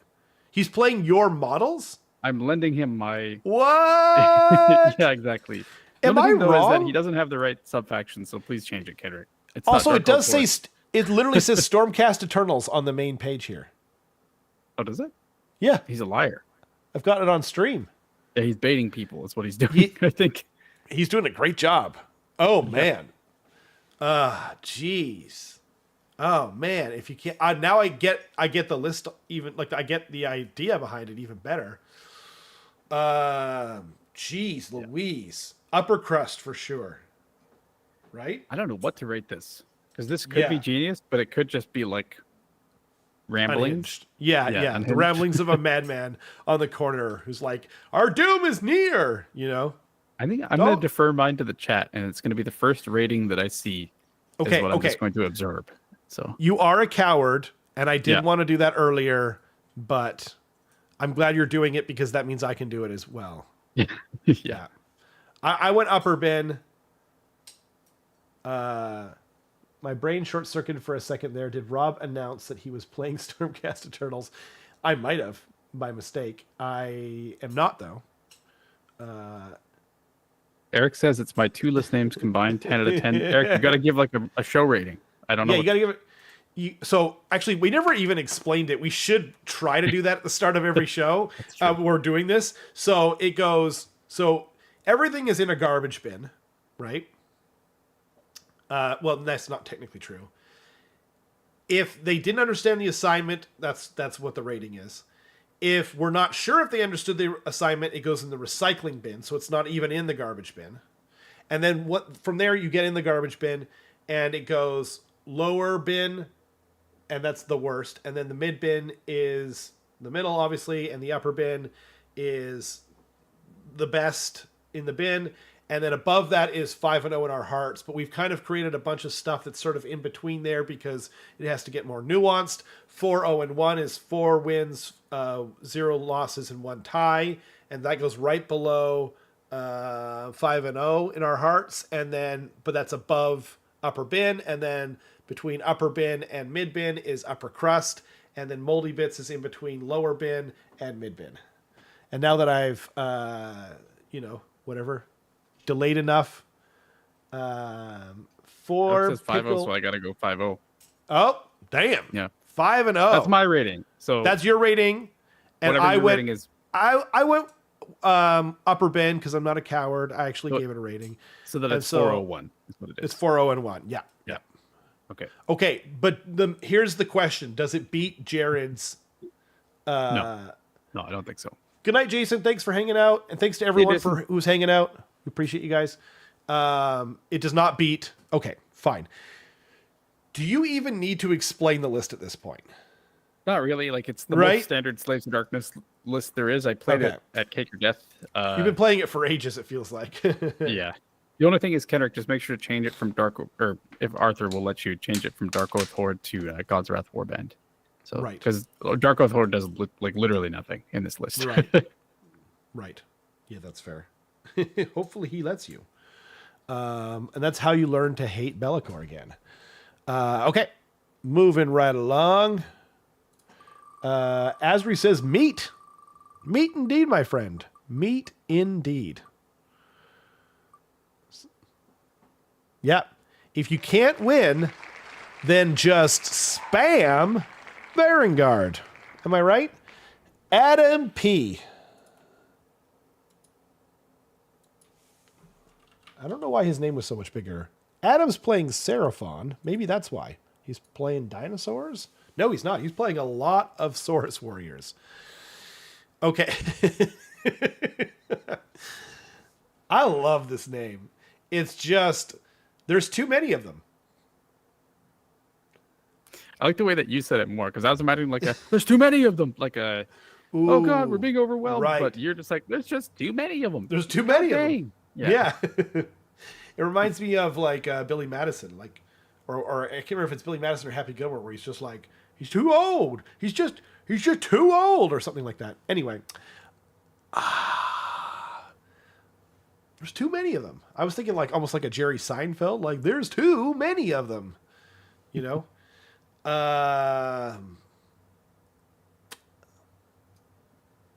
Upper bin for me. Okay, fair enough. Yeah. I definitely I think I read it. I read the glass half full, if you will. So yeah. It's not a complicated list. I'll defer to you. I'll defer to you in terms of the list name rating, and we'll go because you were not being a coward for once, so I appreciate that. So upper crust it is. Alex just says this game is becoming Warhammer Fantasy in the chat. Yeah, it's true. We're seeing hordes of Chaos Warriors, hordes of horrors, hordes of Saurus Warriors, and then if we see my list, it'll be following suit as well. Oh, good, so. Excellent. It's 70 warriors. That is crazy. As long as Ludivicus doesn't have to wheel, we're all there with you, buddy. Yeah. Okay. I don't remember what Sunclaw Starhost does, and that's the only thing you probably need to know to understand the entirety. You just pick 3 Saurus or Kroxagor units, and they do a pile in at the end of the turn and deal 2 up D3 mortal wounds to something. Oh, okay. Yeah, it's kind of like, I see. The Skink Priest has a Quaddle Familiar, so once per game, you can add D6 to the casting roll? I can't remember. I haven't played this army in this edition. I think it is, yeah. Right? And then, yeah. There's something to note here. Small thing is that when you add D6 to the casting roll, you roll the casting roll, and then the D6 is a reaction to your own casting roll. Yes, that's true. That's a good point. You don't have to lock it in before you roll it. Right. You can choose to do it after. That's true. And that's what makes it kind of nice. And isn't it all casting rolls? So even if they have 2, don't you get the subsequent one after that? I'm not sure about that. Fair. No, I don't think so, because it's a reaction, so I doubt it. Oh, maybe not. Okay. Yeah, it's cool. These lists are what happens when you don't put Star Strike in the pack. Honestly, though, it's kind of cool, though. There's so many Saurus Warriors. If they're painted, holy moly, good on them. Because I've painted 20 of them, and they're not as bad as, skeletons and clan rats, because, there's fewer bodies, and they're mostly, skin, and it's kind of fun to paint. And they don't have a lot of doodads and whatnot. But, yes. Anyway. Cool. I like it. It's also cool to just see something kind of different. I don't think I've seen like just a crap ton of Saurus Warriors before. So, Derek Chow, come on down. Oops. Do. Okay, Derek Chow, Slaves to Darkness, and I don't think I understand the list name. It's Slaves to the Meta. Oh, I see. Like, because the meta is slaves, and they're slaves to the meta. I see. I just had to say it out loud, apparently. We are being happy tonight. Oh, Matt Beasley says, wait, Star Strike isn't in the pack? What missions are we playing? I think the missions go like spread, dense, medium is kind of how it goes. So I think it goes like, I think it's Feral Foray, Border War, Close to the Chest, Battle for the Pass, and then Focal Points in that order. I'm pretty sure. I like how you almost didn't answer his question there until the very end. Yeah. Yeah. Is there anything to explain? Okay, so he has 1950 points, so he'll get a command point, and then he's got forbidden power for movement stuff and whatnot. It's very similar to a normal like my list essentially, except it's 2 drops because what he's done is he's changed out the 6 Varangard for just 10 chosen instead. Or 10 reinforced chosen. Yeah. But yeah, he's got the Chaos Knights, the Chaos Lord, and a Chaos Sorcerer Lord. So he's kind of gone for like slow advancing, just absolutely lethal beef instead of being able to have the Varangard like do a lot more damage on the charge kind of thing. So Chosen still do an insane amount of damage, but yeah, it's still really good. Beef, corrupted beef. Yeah, I guess there's not too much to explain about it because you kind of already covered stuff. Yeah, are we good to move on? Yep. Cool. And now that Matt has said that's a good set for the mission pack, I did directly tell Arthur which missions to put in the pack. Yeah. So I'll take credit for that. Thank you. Excellent. Oh, Alex Butler.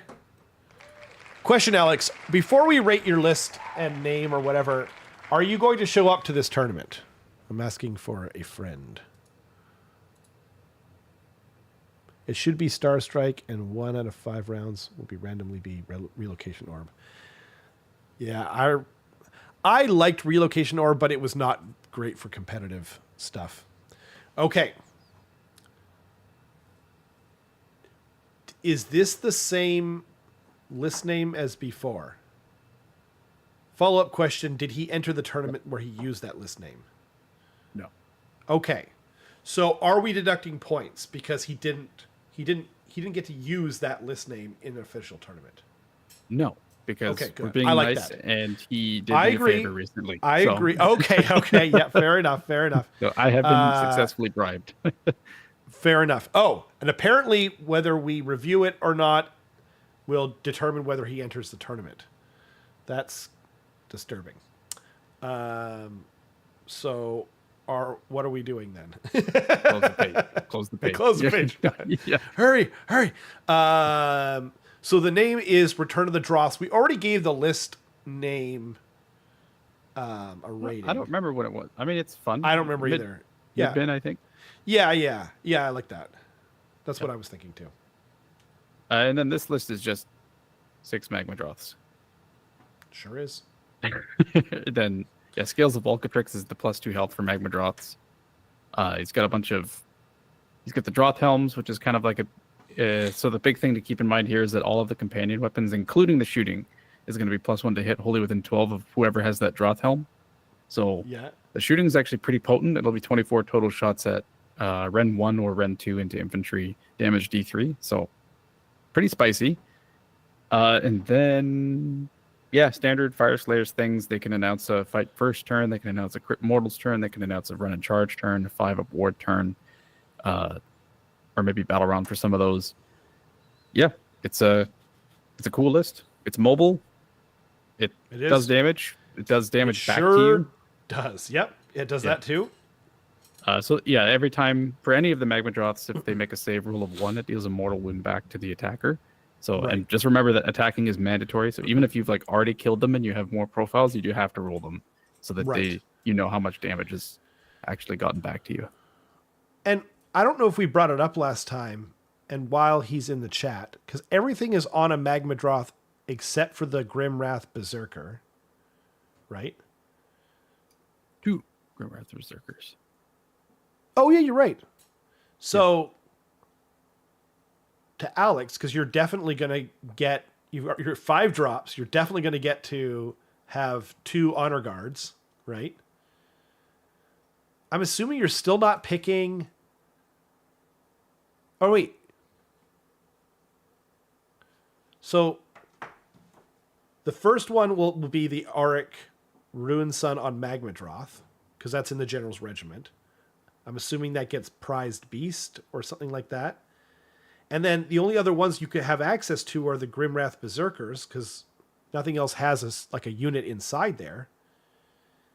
So then, like, what are you putting on there? Are you putting Field Sergeant to give like +2 inches movement to himself and the other Grimwrath Berserker? Right? Bodyguard? Oh, Bodyguard. Oh, yeah. I like that too. I'm just Field Sergeant. Yeah. Okay, that's what I was wondering about. It's cool.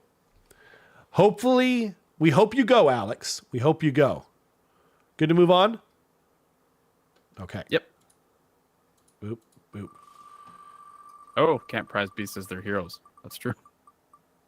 Oh, is that right? Yeah. I didn't remember no that. No heroes and no reinforced units.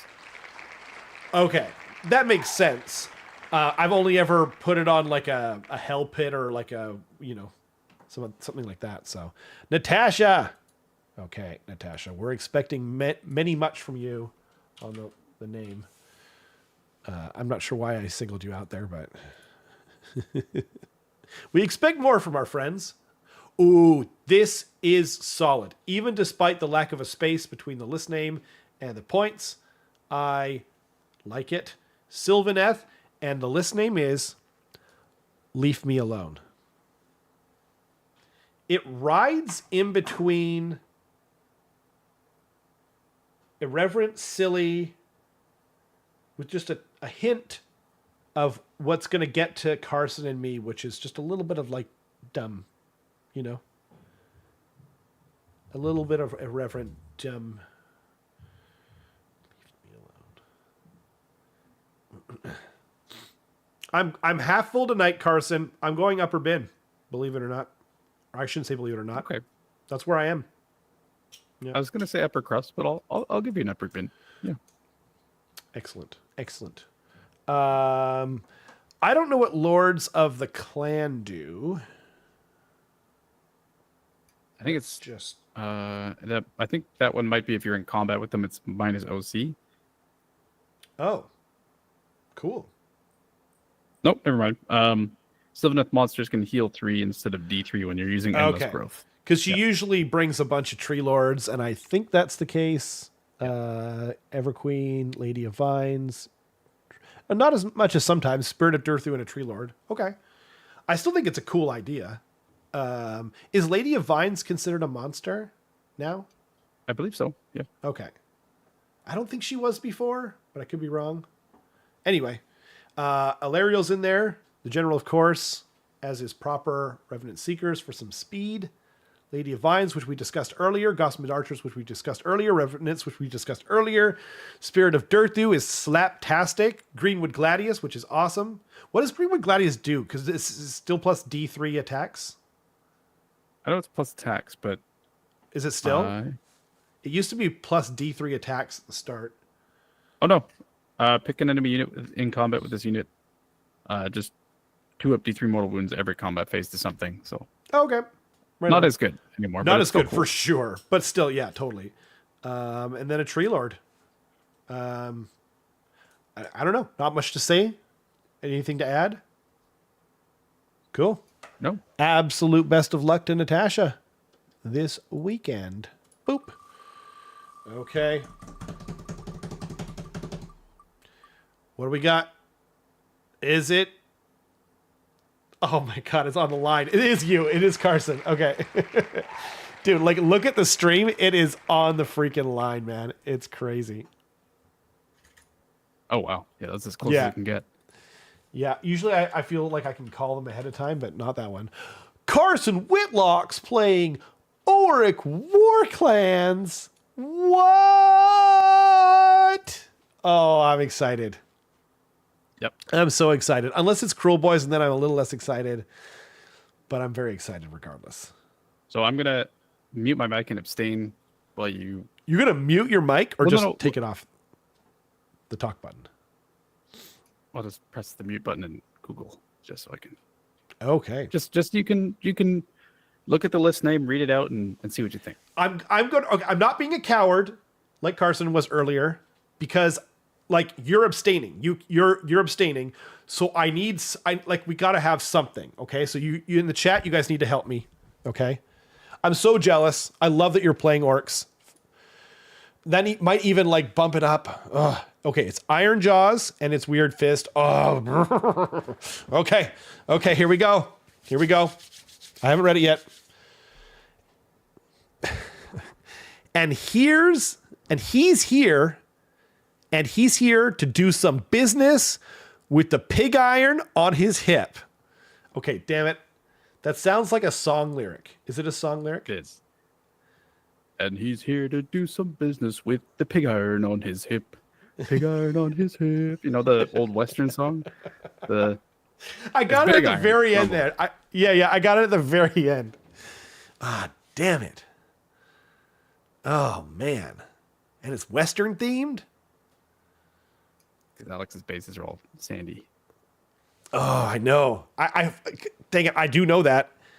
I know his paint scheme is blue and magenta, and he actually does really great desert bases. Okay. Keith says 5-0 in my heart for not playing filth, Mr. Carson. Is Carbson the Lone Ranger? He might be. He's the lone he's the lone Ard boy? No. That doesn't work as well. Nothing really shoots in this army. Dang it. Okay, thematic. Yep, very good. I'm a destro player. I don't count good. Love it. Instantly, that song is playing in my mind, says Sigmar Scotty. Love that. Do the models have little cowboy hats? No, they do not, because he's borrowing the army. It's Alex's army.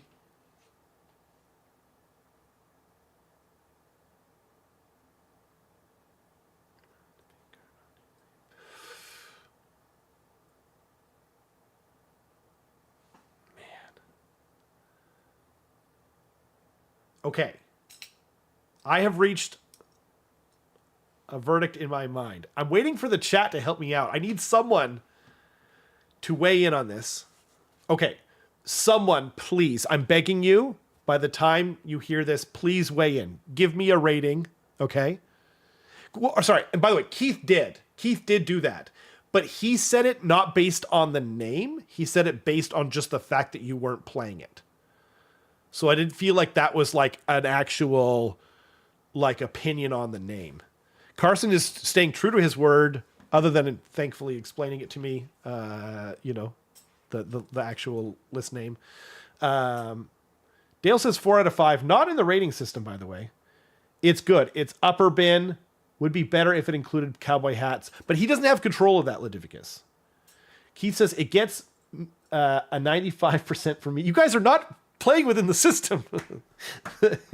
Okay. Ludivicus says upper bin. And that's where I was leaning to. Upper bin. Very good. I definitely feel equipped to explain this list, but you know it better than I do. Weird Fist is definitely the 6-up, feel no pain within a bubble from the War Chanter and the Shaman. I don't remember an eye for the fight is the what's it called? The redeploy one, right? Yep. Minimum 4 redeploy. Yeah. I don't remember trophy skulls off the top of my head. Plus 10 control score. So basically, the Maw Crusher is going to be 15 control score. Damn. So, sheesh. Yeah. That is really cool. That's a cool idea, too. And I like... What's interesting... Oh, no, you got the Ardboy Big Boss in there. I was going to say, like, where is your absolutely necessary Field Sergeant in there? There he is. I just mistook him for some Ardboys, which is got in there. Reinforced Ardboys. War Chanter, more Ardboys, Weird Knob Shaman, more Ardboys, Brute Ragers, and Brutes reinforced. God dang. That's a lot of infantry. It's almost all infantry. It's sorry, what were you gonna say? I was gonna ask, why didn't you bring Zoggy? I didn't bring Zogruk because I like the idea of there's a couple of reasons. Like, okay, number one, Ardboy Big Boss is cheaper. I think I could have afforded to bring Zogruk. Maybe I couldn't. Not quite. He's 160, I want to say, or 170. 180. 180. Shoot. So it 60 would have been more a little points. tough. I mean, I could have given up the Brute Ragers or something like that, and I could have done it probably. But so I wanted the Ardboy Big Boss because the Shield Bashes is actually a really powerful tool, especially in combination with Mighty Destroyers being able to like get everything within 3 inches. Right. And if you have a block of 20 Ardboys or something, they're probably not all going to be able to Shield Bash, but fair. Even if a bunch of them do, you're still doing like 5 or 6 mortal wounds there. Versus Zogruk is a very telegraphed and it's on a 3-up, giving something like crit mortals, which is good, but I would just prefer more from the Ardboy Big Boss, as well as being able to rally better too. Just because he gets the +3 rally dice, you're on average bringing back 4 Ardboys. Or no, sorry, 2 Ardboys. Because you're getting back like 4 to 5 wounds essentially in the unit. So it's nice to have that like recursion a little bit in army, which doesn't normally. Okay. So I like it. Yeah, I was just curious. Yeah, it's an awesome army. I'm super excited. I'm kind of hoping you get like hopelessly lost in the fun of playing Ironjawz. So here's the thing. I will not have played this army until I set foot in Richmond Reroll's doors. Okay. Like I haven't. Okay. I'm intentionally not playing any practice games. I'm just going into it like, here's the list. Yeah. Yeah. But what I do know is that this is not a destruction army. This is a control army that is playing like Beasley is playing his horrors, essentially, which is kind of like I have teleport shenanigans. I have casting shenanigans. I've got defensive buffs. I've got a lot of like pinning buffs or debuffs as well, because that boss rock tower is going to be reaching out to something 18 inches away on a 3-up, making it -1d6 to charge. I've got the foot of Gork to do the same thing for everything within 3 inches of it when I cast that, and it takes its big step. And then the other one too is that the swamp manifestation that you can summon too. Its casting value is 5. And the fun thing about it is that everyone looks at the control score debuff and it's like, sure, but you can't use run abilities when you're within 6 inches of it. Which means that you can't redeploy when I cast that behind you or something like that. So you can't get further away. And then also if you're an army that, let's say like one of the Daughters of Khaine players or something like that, and you cast run and charge on something, I just go, boop, no, too bad. Like, and if you're -1d6 even in charge, your turn, like 6, you're just like, okay. Yeah, exactly. Right. Yeah. So it's, there's a lot of like really tricky things. And you have that Gork Aurora, like the manifestation that gives +2 to cast that lasts until the next turn. Right. And then like you're effectively +1 to cast after the debuff of the counter cast. Where you can like teleport something in your opponent's turn, or cast that, the swamp, or cast like a crit 2 hits if you're intending to like fight this turn or something like that. Like there's a lot of really tricky things that you can do, and it's just like pure 3-up, 6-up beef. Like just like sitting there on the table, like what can you do about me kind of thing. Awesome. And then the last thing I want to say is that Maw Crusher is really cool because his rampage is on a 3-up. He does like the fly 2d6 thing. But there's a little tricky thing where it says he can land in combat. Not much. Wait, sorry, Who is this? The mega boss on Mock Russia. Oh, okay. So What's that ability again? So in the combat phase, he has a Yeah. rampage where he rolls a 2-up D3 basically, and if he does do the thing, he gets to fly 2d6 and then deal D3 damage to whatever something he passed over. But the key tricky thing is that he doesn't have to land in combat. Wow. Which means, and because of his control score, you can just zip over and just take shit. Well, here's a tricky thing about it too, is that you have like fight first, fight last tech, that kind of stuff, right? Like let's say you're going into Slaves to Darkness, you're like, ooh, I really don't want Bellacord. I roll that 4-up strike first me. Right. You roll this, you land outside of combat. They don't have the opportunity to countercharge you because this is in the combat phase. They get strike first, but it doesn't matter because they're not in combat with you. Then you just step forward and punch them. Right? I see. Right. Yeah. Wow. Wow. Yeah, that's cool. That's really cool. Yeah. So there's a lot of like cool like movement tricks tech. And tech, but it does not play like a destruction army, which is just push your models forward and punch stuff. But don't you think it can? Like the Mock Russia's fast. The whole army's reasonably fast at an 8-inch, or not 8-inch move. What am I saying? What are they? A 7-inch move with the Field Sergeant? With Field Sergeant, 6? but are plus they only 3 4? with Mighty Destroyer. Mighty Destroyers, yeah, for sure. That's on one unit, of course, but yeah, but you're probably not sending in more than one hammer at a time, right? Yeah, fair. So moving 9 inches with your brutes on a wall turn, you're plus you can be plus up to 3 to charge with the Gorkarora as well. So it's there's a lot of you can close gaps for sure. Cool. Awesome. I'm so excited. I hope you love them. I hope you get hopelessly lost in the fun of this army, whatever that means. Yeah. Okay. Also, I love that Beasley said those poor innocent Bellacore players feels kind of unfair. No one feels bad for them. Neither does Matt. Nick, I don't know why I'm projecting that. Nick Collins.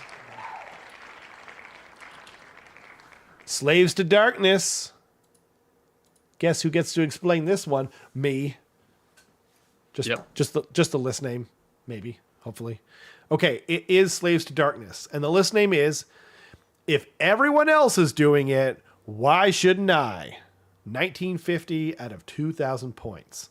So this is one of the actually very few Bellacore degenerates in this entire tournament. How many total are there? Is it 3? No. Well, we know there's Kenrick. Oh, really? And we know there's Nick. I think Alex counted it out earlier, so maybe he can tell us. You should charge my Droths with this list. I'm getting the feeling that you shouldn't actually charge his Droths with that list.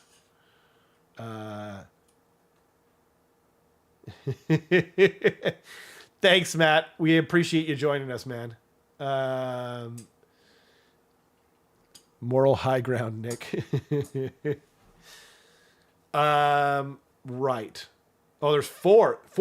Dale says there's 4 Bellacores out of 27 or 26. There's 4 Slaves to Darkness. 2 of them are bringing Abraxia and not Bellacore. Oh, okay. So then, therefore, I don't know. This list name is funnier to me because it's like if everyone else is doing it, and this is like the first tournament in the area where it's just you and one other person. He's probably held out to bring this, which makes it even funnier. I'm going to say upper crust, just because there's only him and Kenrick, and you guys are both changing. I'm sorry. Some people are not. I forget. Some people aren't listed as Slaves to Darkness. Oh, that's true. Yeah, there's Kenrick as well, and Derek, which we looked at. Because I was like, I feel my bad. Right. Maybe there are 4. Is there 4 Bellacores? That makes it less funny, though. I'm just going to say that. Nick is 1, Kenrick is 2, Derek is 3. Okay. Is that it? Okay. Is it at least 3?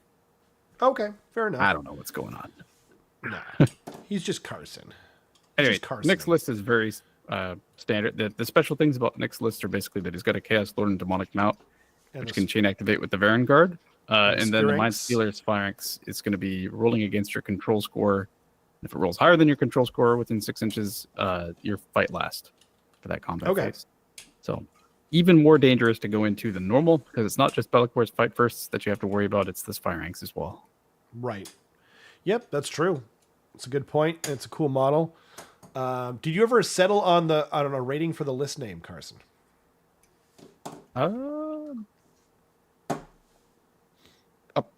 Upper crust? What did you say? Upper crust? I said upper crust, but it's less funny that now that I know that there are more. It's more apropos, but it's less funny. Like, if it was just him, that would be the funniest thing ever. If he was like, well, everyone else is doing it, so I'm going to do it too, and then he was the only one, right? Yeah. Obviously, that couldn't be intended, but it is what it is. Yeah, I guess upper crust. We both thought that. Moving right along. So we might get through every list tonight, which would be kind of exciting. Dale's is obviously, his list name is going to be a 5-0 in our hearts. I'm just going to check to confirm. Thanks again for the memberships, Dale. Really appreciate that. Completely unrelated, of course. It is Daughters of Khaine. Glad to see you going back to it. There's definitely going to be some rivalry between you and Matthias now. Not for your love, of course, of the Daughters of Khaine, but rather just in general. Okay. The list name is Your Blood is Red, My Hair is Blue. Morathi Khaine's a bitch. We're going to stab you. God dang it. Okay, I'm glad that I didn't have to fake liking this. So I appreciate that, Dale. This is really good.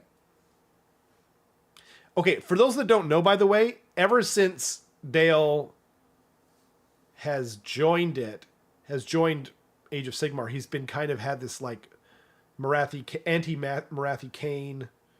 I can't remember the one that he likes.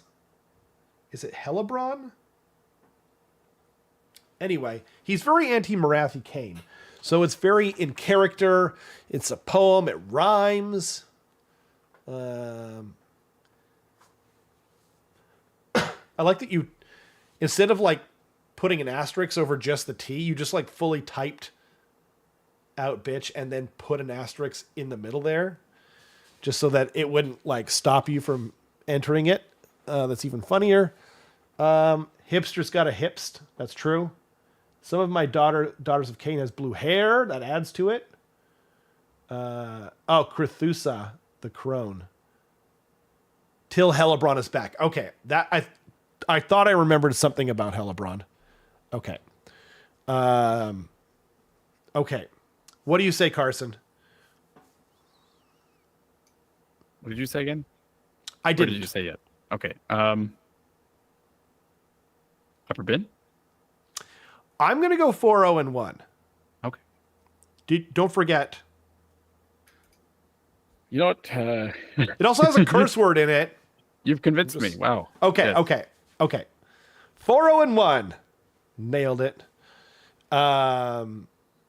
Would you kindly explain this list? Because I don't know anything about it. I've been looking up stuff the whole time. Good. Because I haven't even played Daughters of Khaine in all of 4th edition. I have no idea. And I obviously don't listen to what you say, so... I mean, functionally, it is very similar to what I was saying about Matthias's list, except there's much more surface area in this list. Because Matthias has kind of gone with like the Elite. At base, more slappy, Right. like Blood Sisters and Bloodstalkers. However, what Dale has decided to do is go with the Sisters of Slaughter and the Witch Elves. Oh no, are there Witch Elves? Yeah, they're Witch Elves. Which, at base, they spam a lot of attacks for sure, but you're really looking to get those buffs off so that when you get a decent portion of your buffs off, you just absolutely just dissolve something out of existence. Right. Is there going to be more Ren, more damage? You can get your run and charge, that sort of stuff. However, same thing applies. It's very glass cannon, where like if you get into the Witch Elves or Sisters of Slaughter, I think the Sisters of Slaughter, there's something special about them. Let me just check. Are they the ones that reflect? I believe so. On ones? So they're -1 to hit, and then whenever they make an unmodified save roll of 6, that they reflect the mortal damage back. Yeah. Cool. And those are I'm assuming done one at a time. So like when you kind of like let's say you had like 4 sisters left, right? And you've got like 30 attacks on them. It would be like you would roll them until you lose the models in question. No. You have to roll all of them. So if you have 30 attacks coming in on them, yeah, you roll all of them, and so even like though they would die off, you would still reflect like 5 or 6 mortal wounds or whatever. Yep, you have to resolve all of your attacks. Because Really? what happens is you go through the attack sequence, hit, wound, save, and ward basically. Yeah. And then what you have is a pool of damage with which you can actually allocate to the models in the unit. Wow. Yeah. You have to resolve all gnarly. It didn't I don't think it used to be like that, but it's a new game, so yeah. I can't remember, but you do have to resolve all of them though. That's kind of what I was saying about the magma droths before, where it's like even if you're gonna overkill them like crazy, you have to resolve all of your attacks. Because right. Wow. Yeah, so that's scary, man. That's really good. Okay. Yeah, it's pretty good. I'm glad I asked. Also, yeah, there's definitely a lot of like debuff castle prayers, like Dale's saying in the chat. You know, he can be doing 5 up mortal wounds back to you. He can be like -1 to hit, -1 to wound. With bodyguard, he can be -1 attack, all that sort of stuff. So yeah, there's a lot of interesting. Yeah, and the crone can give a unit like a bubble of no commands when you're in combat with them. So there's a lot of tricks that can happen here. And then he's got a bunch of Canary as well, which are going to be plopping down and taking objectives and stuff. And you really don't want to be allocating resources to going and killing them. The Doomfire Warlocks are super fast and they're wizards. So yeah, it's just kind of going to be like everywhere. And, right. You know, it's not super easy to deal with. Right. So, yeah. Yep. That makes sense. Good. Cool. Okay. I like it.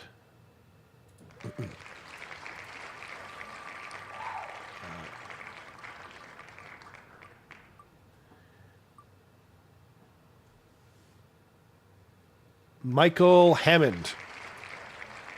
I was just trying to read some more. By the way, if you're watching this in the future, if you have the live chat turned on, you can read all of Dale's extensive notes and stuff. Sorry, what was it? Michael Hammond? Yep. Is that what I just said? Okay. Blades of Corn. Cool. Cool to see something, we haven't seen thus far. Okay. Michael Hammond playing Blades of Corn, and the list name is We Have Brutes and Kragnos at Home. I don't think I understand. You kind of have to know Michael to get this joke. Okay. He is right, because he plays hardcore Ironjawz player. Yeah, exactly. I forgot. I didn't even register his name. He's in our club. That's how ridiculous I am right now. Okay, we have Brutes and Kragnos at home. You go first this time. I've done a lot of going first tonight. This is tough because knowing him, I like it. But if I didn't know him, I'd be like, what does this mean? So I think I'm going to go for a moldy bits on this one. Ooh, spicy. Yeah. We have Brutes and Kragnos at home. I'm going to go mid-bin.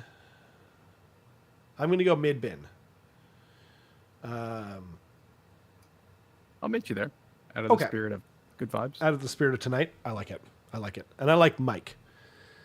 Okay. Or Michael. As I should be calling him. Anyway. It's Blades of Corn, so take it away, Carson. No one's playing any of my armies, man. Basically, whenever a demon unit fights, he can chain activate with a mortal unit. So whenever Scarbrand fights, he can chain activate with Blood Warriors or the Skull Reapers or whatever, right? So Scarbrand, we all know and love. He's very, very, very slappy. Very, very good. He's awesome. He's got a Skull Taker, which I don't remember what that does. His second regiment has got a Realmgore Ritualist, which is going to be his priest. He's got Favorite of Corn and Caller of Contempt, which I think he starts the game with... Nope, never mind. So the color of contempt is you can use an unbind as if you're a wizard. And then favorite of corn is... He begins the battle with 1 blood tithe point, which is it's a really good choice. Yeah. Just because like it means someone can't alpha strike you and you don't get any of your shenanigans for tagging them and stuff like that. It's just a great thing to have, like in general. Like it's so utilitarian. Andy almost always brings it, and I love it. He's got 2 blocks of 20 blood warriors, which are going to be 40 wounds on a 3-up each. And then the Skull Reapers are going to be like a big source of damage output because they're 4 attacks each, crit mortals, 2 damage. Just spamming crazy amounts of attacks at you, essentially, that are going to be crit mortals. So they'll shred pretty much anything they come into contact with. They're very good. So extremely high damage output army, and pretty tough as well. Like it's not easy to get rid of those blood warriors, and they're going to be splashing mortal wounds back at you. He'll get to chain activate. It's pretty nice. And they're still. Are blood warriors the ones? Are they 3 wounds or are they 2 wounds? 2 wounds. Okay. But still. Yeah. The Skull Taker's a demon as well, actually. Oh, the Skull Taker. Okay. Yeah. I didn't remember that either. Is that like the bloodletter looking guy? I think so. Yeah. Okay. Actually, so the interesting thing is that I don't know if my camera's doing that, but if the Skull Taker's in combat with an enemy hero, he can strike first, which means he can chain activate strike first with a mortal unit and then pick a regular, and then he can pick Scarbrand and then chain activate with that. So I think he can go with 4 units before you get to go at all if it's his turn. Because 2 are striking first? Yeah, because he goes with the Skull Taker if it strikes first. Yeah. And then he chain activates with the mortal unit to bring it into strike first. Right. Then he gets his first real activation. That's crazy. Which is going to be Scarbrand, and then he can chain activate with another mortals unit. And so he's now gone with like he just 75% of his army. Yeah. Jeez. That's crazy. Okay. Good luck to Michael, even though he's not playing Oryx. Fair? Okay.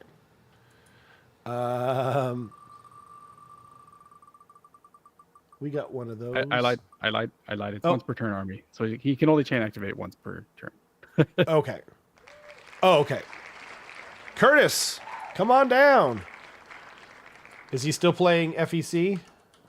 By the way, we have not had a single didn't understand the assignment or a recycle bin. So good job, Curtis. I hope you uphold that. So Flesh Eater Courts. He's got 1, 2, 3, 4, 5, 6 times 20. So 120 ghouls. And the list name is Not Enough Ghouls.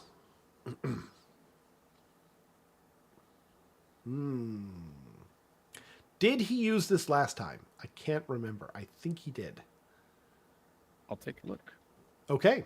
Ooh. That is an important question on... Yes. While you're doing that... Okay, he did? Yeah. That makes sense. Yeah. Ooh. It's going to bring down 1 for me, at least. It is. I'm sorry, Curtis. We love you, buddy, but... oh, man. I'm going to go moldy bits. In the spirit of fun and being positive, because I think it would have been in the mid bin, and now it is. For me, I think it's in the moldy bits. I agree. Okay, and I'm trying to use that time to look up. I don't remember exactly what Ghoul Patrol does because I never run it. I believe ghouls chain activate with each other. That's what I thought, but battle formations. Okay, you're much faster than I am. You can pick 2 Crypt Ghouls units instead of 1. Neither can have the strike last, resolve the second fight ability immediately after the first. So yeah, standard wording. I like it. Okay, so you've got Usharan here, Mortarch of Delusion. He's awesome. He's like one of the coolest models they've ever made, maybe the best so far. General. He's got the ability to hand out fight last to units that are in combat with him, and he's pretty scary. He can also, if he gets up to 6 NDP, he gets a bubble of 24 inches of +1 attack, which is very scary, and it's very easy for him to get there too, because he's got spell casting. You know what I mean? He has access to the new or the old heroic trait or heroic action or whatever. Yeah, he's just really awesome. He hits hard. Then you've got the unit of Crypt Ghouls in there with him, an Abhorrent Cardinal. So this is really interesting with the charnel vestments, and I believe what that means is because he's already a priest, he gets +1 to his prayers. I'm almost positive it's not an additional prayer, so I think it's +1 to that. So that's very interesting. And then you've got the Gore Warden down below with Stronger in Madness, which I believe gives him an extra 2 wounds. But I'm going to have to look that up. It's a cool list, and he's got 2 units of 3 Morbeg Knights, which is very interesting. Stronger Madness, add 2 to their health, and then I was right. Okay, it is when they get to 6 Noble Deeds points, they have a 5-up ward instead of a 6-up. I like this. Obviously, he combos well with the Morbeg Knights. 3 drops. Yeah. I'm curious why there's no... I'm assuming you're not in the chat here, Curtis. I'm curious why there's no... Because with all these ghouls, I would love to have seen an additional foot hero. Because you can even do that with Gourmain or someone else. Any of the... what do they call them? The courtier could be a great foot hero to kind of make everyone move faster. Gourmain is especially a good choice because I think he allows units to run in charge as well on a 3-up or something. Right, yeah, on a 3-up. At a specific unit. But and yeah. he can, and Gourmain can do more than that. He can just be chilling with his shoes off inside the throne, just getting more NDP through the throne and through that. Yeah. Yeah. The only thing about that though is then of course then he can't be marching up the field and necessarily giving that buff all the time. But that's true. I think it would be a strong choice. Or honestly, on even if you just put it on any of the courtier, the guy with the bone, the Marrow Scroll Herald. Yeah. He can just march up there, and then he can also be handing out fight first when you get in combat with him. But whatever. It's still an awesome list, and it's funky, and I like the Gore Warden in there. So 2 thumbs up. Yeah. Anything you want to add? No, I agree. Cool. Okay. This wheel is looking a lot chunkier than before. Logan Hansen. Wait, did I misspell Logan? Oh, and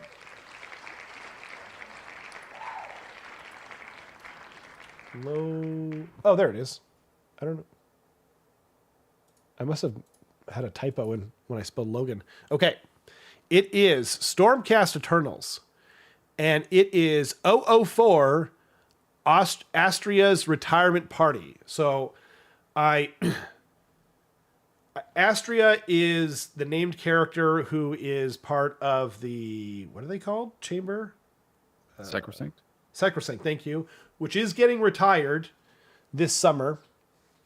004 is, I'm assuming, to get it to the top of his thing in the app.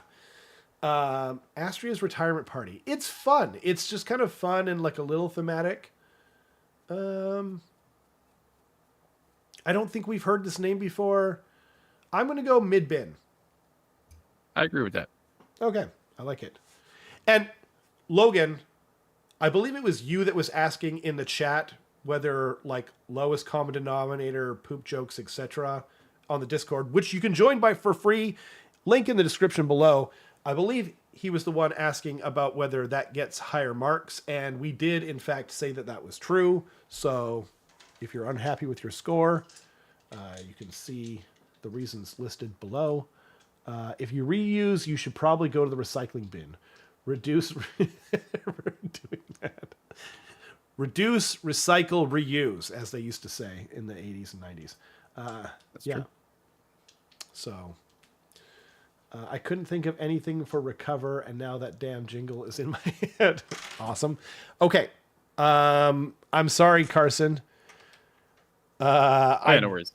Yeah. This list, I got nothing. It has a lot of the common Stormcast beats. So Austria is just like a single cast wizard. The reason why people tend to bring her is because she unlocks a lot of the Vanguard Chamber stuff.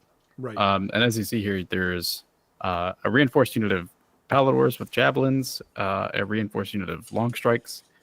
And then the other thing that's in the list, which is kind of interesting, is the Dracothian Guard Fulminators.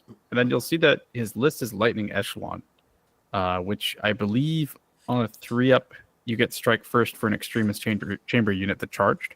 Okay. So it's pretty cute. Yeah, you get those Fulminators in, and on a 3-up, they'll strike first, which is kind of nice. It's got a Lord Relictor, which I believe is the priest with +1 to chant. The Mirror Shield, which I think is going to be like not visible outside of a certain range, and Staunch Defender, which I don't know what that is. Liberators, Vigilers, and Vindictors. Vigilers are going to be shooting stuff and giving a +1 to hit for your entire army. You're targeting that thing if they do any damage. Vindictors, I think. No, that's Vanquishers that deal like more damage against a big unit. Vindictors.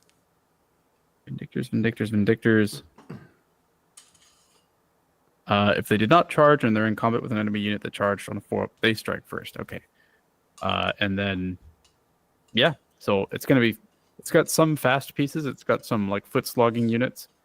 Those Paladors are just going to be literally crossing the table, shooting you, charging in, shooting again, and then probably powering through 14 inches away because screw you. I've always said that. Yeah, they're pretty gross. And then the long strikes are going to be absolutely deleting something, which is also pretty gross. And that's that. I think Logan Carson called you gross. Yep, disgusting. Yep. Disgusting. And you're not even playing Nurgle. For shame. Okay. And look, Ludivika says, I couldn't think of anything for recover. Maybe that's what, like, I always grew up, they said reuse instead of recover. So that's... Anyway, Ronin Spontia. Ronin. Auric Warclans. Yeah, baby. Okay. I'll do my best to save Carson's voice. I'm going to take a sip of water first. But first, the names. The name. It's Ironjawz, it's Weird Fist, and the name is Steel Mouths, spelled with a TH. Okay. I'm assuming this is a thematic one, right? Might even have them like painted kind of like steely around the mouth, because the Yard Boys and stuff, you can certainly do that. I'm going to go Moldy Bits. No one boo me. If he had just put an F there instead of the TH, it would have been a solid mid bin, maybe even an upper crust, you know, or like a V. Steel Mouths. I agree with your assessment. Okay. Yeah. Okay. We'll stick on the Moldy Bits. I will do my best to help you out here, not make you explain everything. Weird Fist, as explained earlier, 6-up ward when you're within the range of the War Chanter and the Shaman, of which there are 2. It's 3 drops. Mega Boss on foot. The Amber Bone Whetstone, I'm sorry, I don't remember what that is. But we do have Zogrok Anvil Smasher. One of the coolest models I've ever made. And I'm just going to pull up his War Scroll because we haven't seen him tonight. So I'm just going to explain just kind of what he does. Because he is 180 points, 3-up save, 7 health, 4-inch move. And then you got to pick between the tongs or that molten hammer or molten sword thing. And then Clonk. Clonk is a token. You can reroll your forging rolls, but if you make an unmodified save roll of 1 for this unit, remove Clunk from the battlefield after the attack has been resolved. And then, so where is the forging roll? That's what he does to get the crit mortals on something, basically. Yeah, but it doesn't say. It is on a 3-up, or it's on a 3-up, or sorry, it's on a 4-up. So okay, I'll just read it out. Pick a visible friendly Ironjawz infantry unit wholly within 12 inches. Make a forging roll of d6. Add 1 if it's all right. If they're armed with a grunted tongs, which they always are. So it is basically a 3-up. The target's melee weapons have crit mortal until the start of the next turn. I was like, I thought it was a 3-up too, and then I saw the 4-up, and I was like, why did I... Anyway, because you always have the tongs on them. All the tongs are just kind of cooler to me. I know most people won't think that, but like, the tongs are so different. Like how often do you see blacksmithing tongs on a model? Like that's so awesome. Anyway, and then if you don't take the tongs and you take the sword, if an attack is made with this unit's ward smashing choppa, and it scores a hit, just scores a hit, the target has the ward smashed keyword for the rest of the battle. Ward rolls cannot be made for ward smashed units. That's like pretty tempting, but the thing is the ward smashing choppa only has 2 attacks and it hits on a 4-up. So it's like, you know what I mean? And then it's got to be in combat already. I don't know. I think I'm always taking the tongs, even if it weren't for the fact that the tongs look cooler. But the model's so awesome. I could even see just like buying 2 of these guys and just having both. Anyway, you got the War Chanter there to make priest rolls and to give guys extra damage. Reinforced brutes because they just slap like crazy. Gore Gruntas, a little bit of speed, a little bit of slap, a little bit of anvil. They get a little bit of everything. An eye for defight. Do you remember what that does? Minimum 4 and 3 deploy. Right. Thank you. Okay. On the shaman, and then reinforced Ardboys, reinforced Ragers, and the Ragers are cool because if they charge, they get fight first, and they're pretty slappy, 2 damage each. And then Gore Gruntas, again, same deal as before. What a cool list. It's fun. It's got a little bit of everything. I like it a lot. You know? I love the Maw Crushes so much. I'd be tempted, you know, to run your list just because I love the model. But this is cool too. It allows you to take, you know, it allows you to take those other things, right? So, yeah. Like Zuggy. Yeah. Anything to add that I missed? Nope. Pretty much got it. Excellent. I feel like I have seen that name before, and it got that same comment about spelling. I'm so sorry if it did. Well, no, I'm not really that sorry. Braden Smith, come on down. Dice Lickers, Blades of Corn. Okay, 4 drops, and the list name is Richmond Rerolls.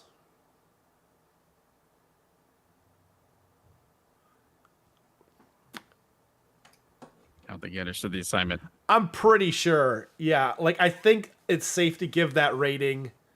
And Braden too. I know. We're not mad. We're just disappointed. I'm mad. Oh, he's mad. Yeah. He's so mad. Yeah. I Yeah, was you trying can, to play. you can hear it in my voice. Yeah, that's true. Yep.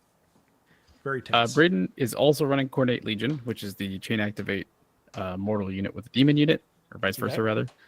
He's got 2 Bloodthirsters. One is the Unfettered Fury, which will have a 3d6. It gives out a 3d6 charge to a demon unit anywhere on the board. So that could be the Bloodthirster of Insensate Rage, or it could be himself with Flesh Hounds, or whatever you want to do. He's got 5 Wrathmongers, 10 Blood Warriors, 10 Blood Warriors, a Slaughter Priest for casting and to get the Blood Sacrifice thing for more Blood Tithe, a Realmgore Ritualist for as another Priest, and then, yeah, that's pretty much it. So it's a nice mixed Khorne list. It's got some crap. It's got some hammers. Yeah. Nice. Very cerebral if he wants it to be, or very punchy if he doesn't. I love it. Very cool. Best of luck to Braden. And I'm just we're going to probably start moving through these, even though we've only got 5 left. We'll probably have to move through them a little bit quicker. Eric Armstrong, come on down. Okay. I might have to disqualify myself from this name, because it's possible that I came up with the name. Nope. Okay. So, as forecasted above, Eric's name it's Seraphon, and it's Saurus Warriors, more like Boris Warriors. I don't feel like that joke gets old. No, definitely right? Not. Oh, it's so hard to rate it. It's harder because he came after Kenrick too. Like, we got to remember that his might have come first. Yeah. And so his is the less unhinged version of Kenrick's name, right? Yeah. And what did we give Kenrick? Was it 4-0-1? 4-0-1, yeah. So do you like unhinged, or do you like quick and to the point? Oh, I like unhinged every time. That's true. Yeah. Traditionally speaking, that is, so, yeah. I'll give this one an upper crust because I like it, but I like the unhinged version more, I think. There you go. Sorry. Kenrick has arrived too. Yeah. And just like perfectly. Yeah. Yeah. Good God, Kenrick. Whoa. Whoa. Whoa. I think he must be back, right? Because I made that comment. Kenrick? Oh, yeah. Yeah, a while back. So if you're watching this, thanks for joining us, future Kenrick. My lord, says Litificus. Eric's just said Kenrick's is clearly better. What a generous guy. I like that a lot. What a nice guy. Okay. Geez Louise. My throat hurts for some reason. Probably because they're getting over a cough. Sunclaw Starhost is the same thing, where he's going to be piling in with those Saurus and or Kroxagor units. He's got a block of 6 Agrodon Lancers as like his hammer that can reach out and punch stuff. You got Croak, which is going to be vibrating and hurting things.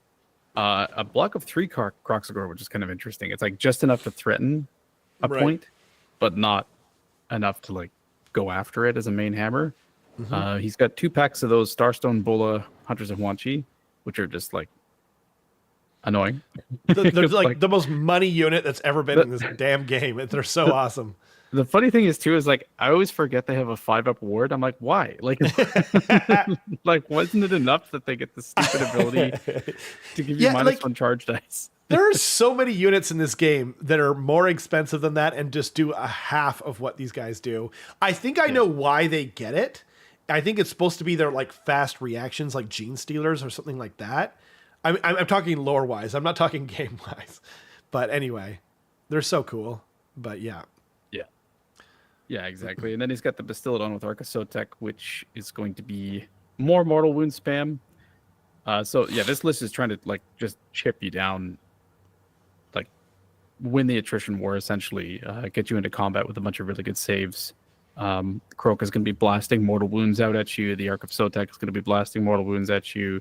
At the end of the turn, you're going to take the pile-in damage from the mortal wounds, and then hopefully you won't be able to actually get deep into his castle because you'll be on 1d6 to charge. So. From the Hunters of Huanchi. And I'm not disagreeing. I agree with Eric. Leave them alone. Just leave them alone. It's fine. Yeah. The increase in win rate in Seraphon did not happen with anything to do with the Hunters of Huanchi, right? It happened all of a sudden when they changed Lord Croak. I'm just saying, right? Anyone? No one? Okay, fine.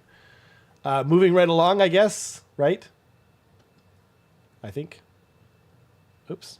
What is going on? There it goes. Okay. Huanchi in the Mortal Kombat voice? Like, finish him. Huanchi. Why is that? I'm trying to Eves, I think. Yves. Yes. Seraphon again. Holy moly. We saved them all for the end. Cool. God dang it. Okay, so it is a Seraphon list, and the list name is Croak Kake. I don't know if I can say the word on here. What if I pronounce it like it's actually... maybe that's not a good idea. Actually, I think most people would say this Croak Kake. Even though, yeah.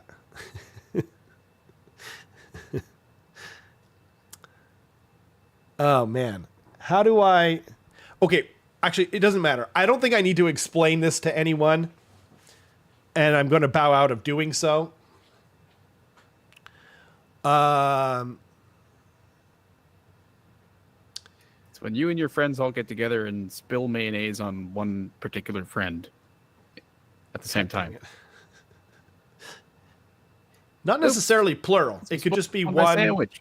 It could just be one person spilling mayonnaise on another person's. Anyway. God dang it. Anyway. Okay, well, what is the list name, though? What are we rating this? It's very good. It's clearly very good. Upper bin. Interesting. I would have said 4-0-1. And honestly, I think it's good enough because don't forget, it's like the spell, right? Croak's throwing out that spell. Yes. He's just splashing it over everyone, right? So honestly, I was trying to decide whether I liked it as much as Jared's. Okay. I don't. You don't. Okay. Are we okay to say 4-0-1 with the imagery of... Okay, fine. Yeah. I will defer to that because we both definitely love Jared's so far. So I'm willing to, I'll go with that. It is Thunderquake Star Host. So it is the monster one. Croak, Bastiladon, Ark of Sotek, Warspawn Croxgore, which we haven't seen tonight, though we've seen them quite a few times in the past. Reinforced. The Astrolith Bearer, too. Is the Astrolith still giving out the ward? I think he lost that, right? I don't remember. I don't think I've seen the Astrolith Bearer. I'm assuming he's in there to give out the plus to movement. Maybe not. Because plus 3 control score, and then he still gives it a ward. Oh, good. Okay, he just lost the extension of the spell range and jazz. Cool. Yeah, exactly. Okay. That's fair. It's an awesome looking unit, though the stem is quite weak. Kenrick's list name is the best list name. I mean, damn. High praise from Eric. They're too young to get the reference. Carson just saw point blank a few weeks ago. Oh. Dang, I feel like we have to go back and look at his list name again. I didn't realize there was an extra list. No. Carson says no. There's that. That's true. You're right. You're right. Left. Okay. Abort. Thank you so much, Eves. I hope you're pronouncing your name right. And we've got 3 more names to go through. And then it is going to be Samuel Meng. Samuel. Slaves of Darkness. Should we just do the list name? Yeah, but it didn't understand the assignment, unfortunately. Oh, that's too bad. Yeah. And it's a full picture of their list. Yeah. That's wild. Damn. Samuel. Though, it's just 15 Varangard and Abraxia. Oh, hell yeah. That's super cool, actually. And the second to last is Ben Thompson. And it's Seraphon. Holy crap. I knew there was a lot of Seraphon here, but I didn't realize they were all... Okay. So Seraphon. The list name is Mr. Toad's Wild Ride Through His Ear. And it has a Slan Starmaster, which is a non-named character frog. That's pretty good, man. I'm going to go upper bin. I like it a lot. Yeah. I like it. Extra points for bringing a Saurus Old Blood on Carnosaur, which we're not seeing nearly enough of. Yeah. Awesome. Cool. Okay, and that means the last one is Alex Kelsch. Okay.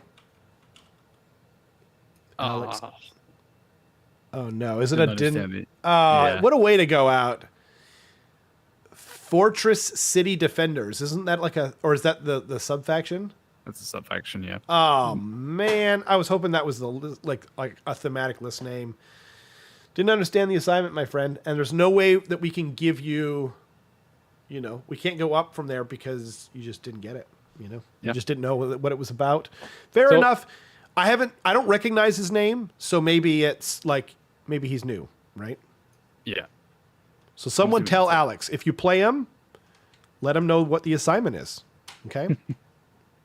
Just, hey, What are just you so laughing know, about, there are Alex? two- Carson? You should be doing this. You should be doing Sigmar's work, sir. That's fair. I'm sorry. Yeah. Sorry, sir. You should be. You should be. So what are the top contenders at the end here? There's only one. We only had one that really did it. It was Jared. Like Yeah. we just like I would like to have. Kenrick was the other one that was like up there, way up there, and then there was one more that I don't remember. I'm sorry to that person, by the way. Be'lakor, more like Bellabor, am I right? Tough crowd, aka if you can't beat them, join them, or How I Stopped Worrying and Learned to Love Be'lakor. If that is a Point Break reference, then kudos, my friend. Even better. But I think at the end of the day, it's got to be Jared with Beard Rides, $5, short, sweet, simple, to the point, and it might even make him a little money this weekend. So, Maybe.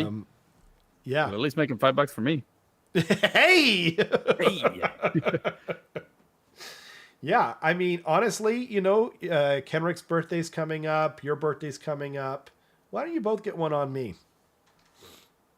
And that's all you'll get Thanks, man. from me. Yeah, but, you know, I'll buy thinking something to go for you. nice. Sweet. Sweet. Sweet. All right.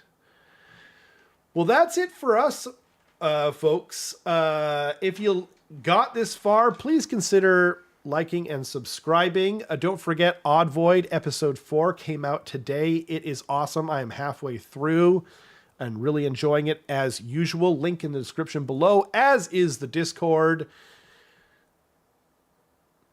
Anything to add? Go sign up for Wet Coast. Do it. Wet Coast. When is it coming? When does it happen, Carson? Easter weekend. Easter weekend. Yep. I don't know what that date Two is, golden but tickets. thank you so much to everyone, and we'll see you guys next time. Goodbye.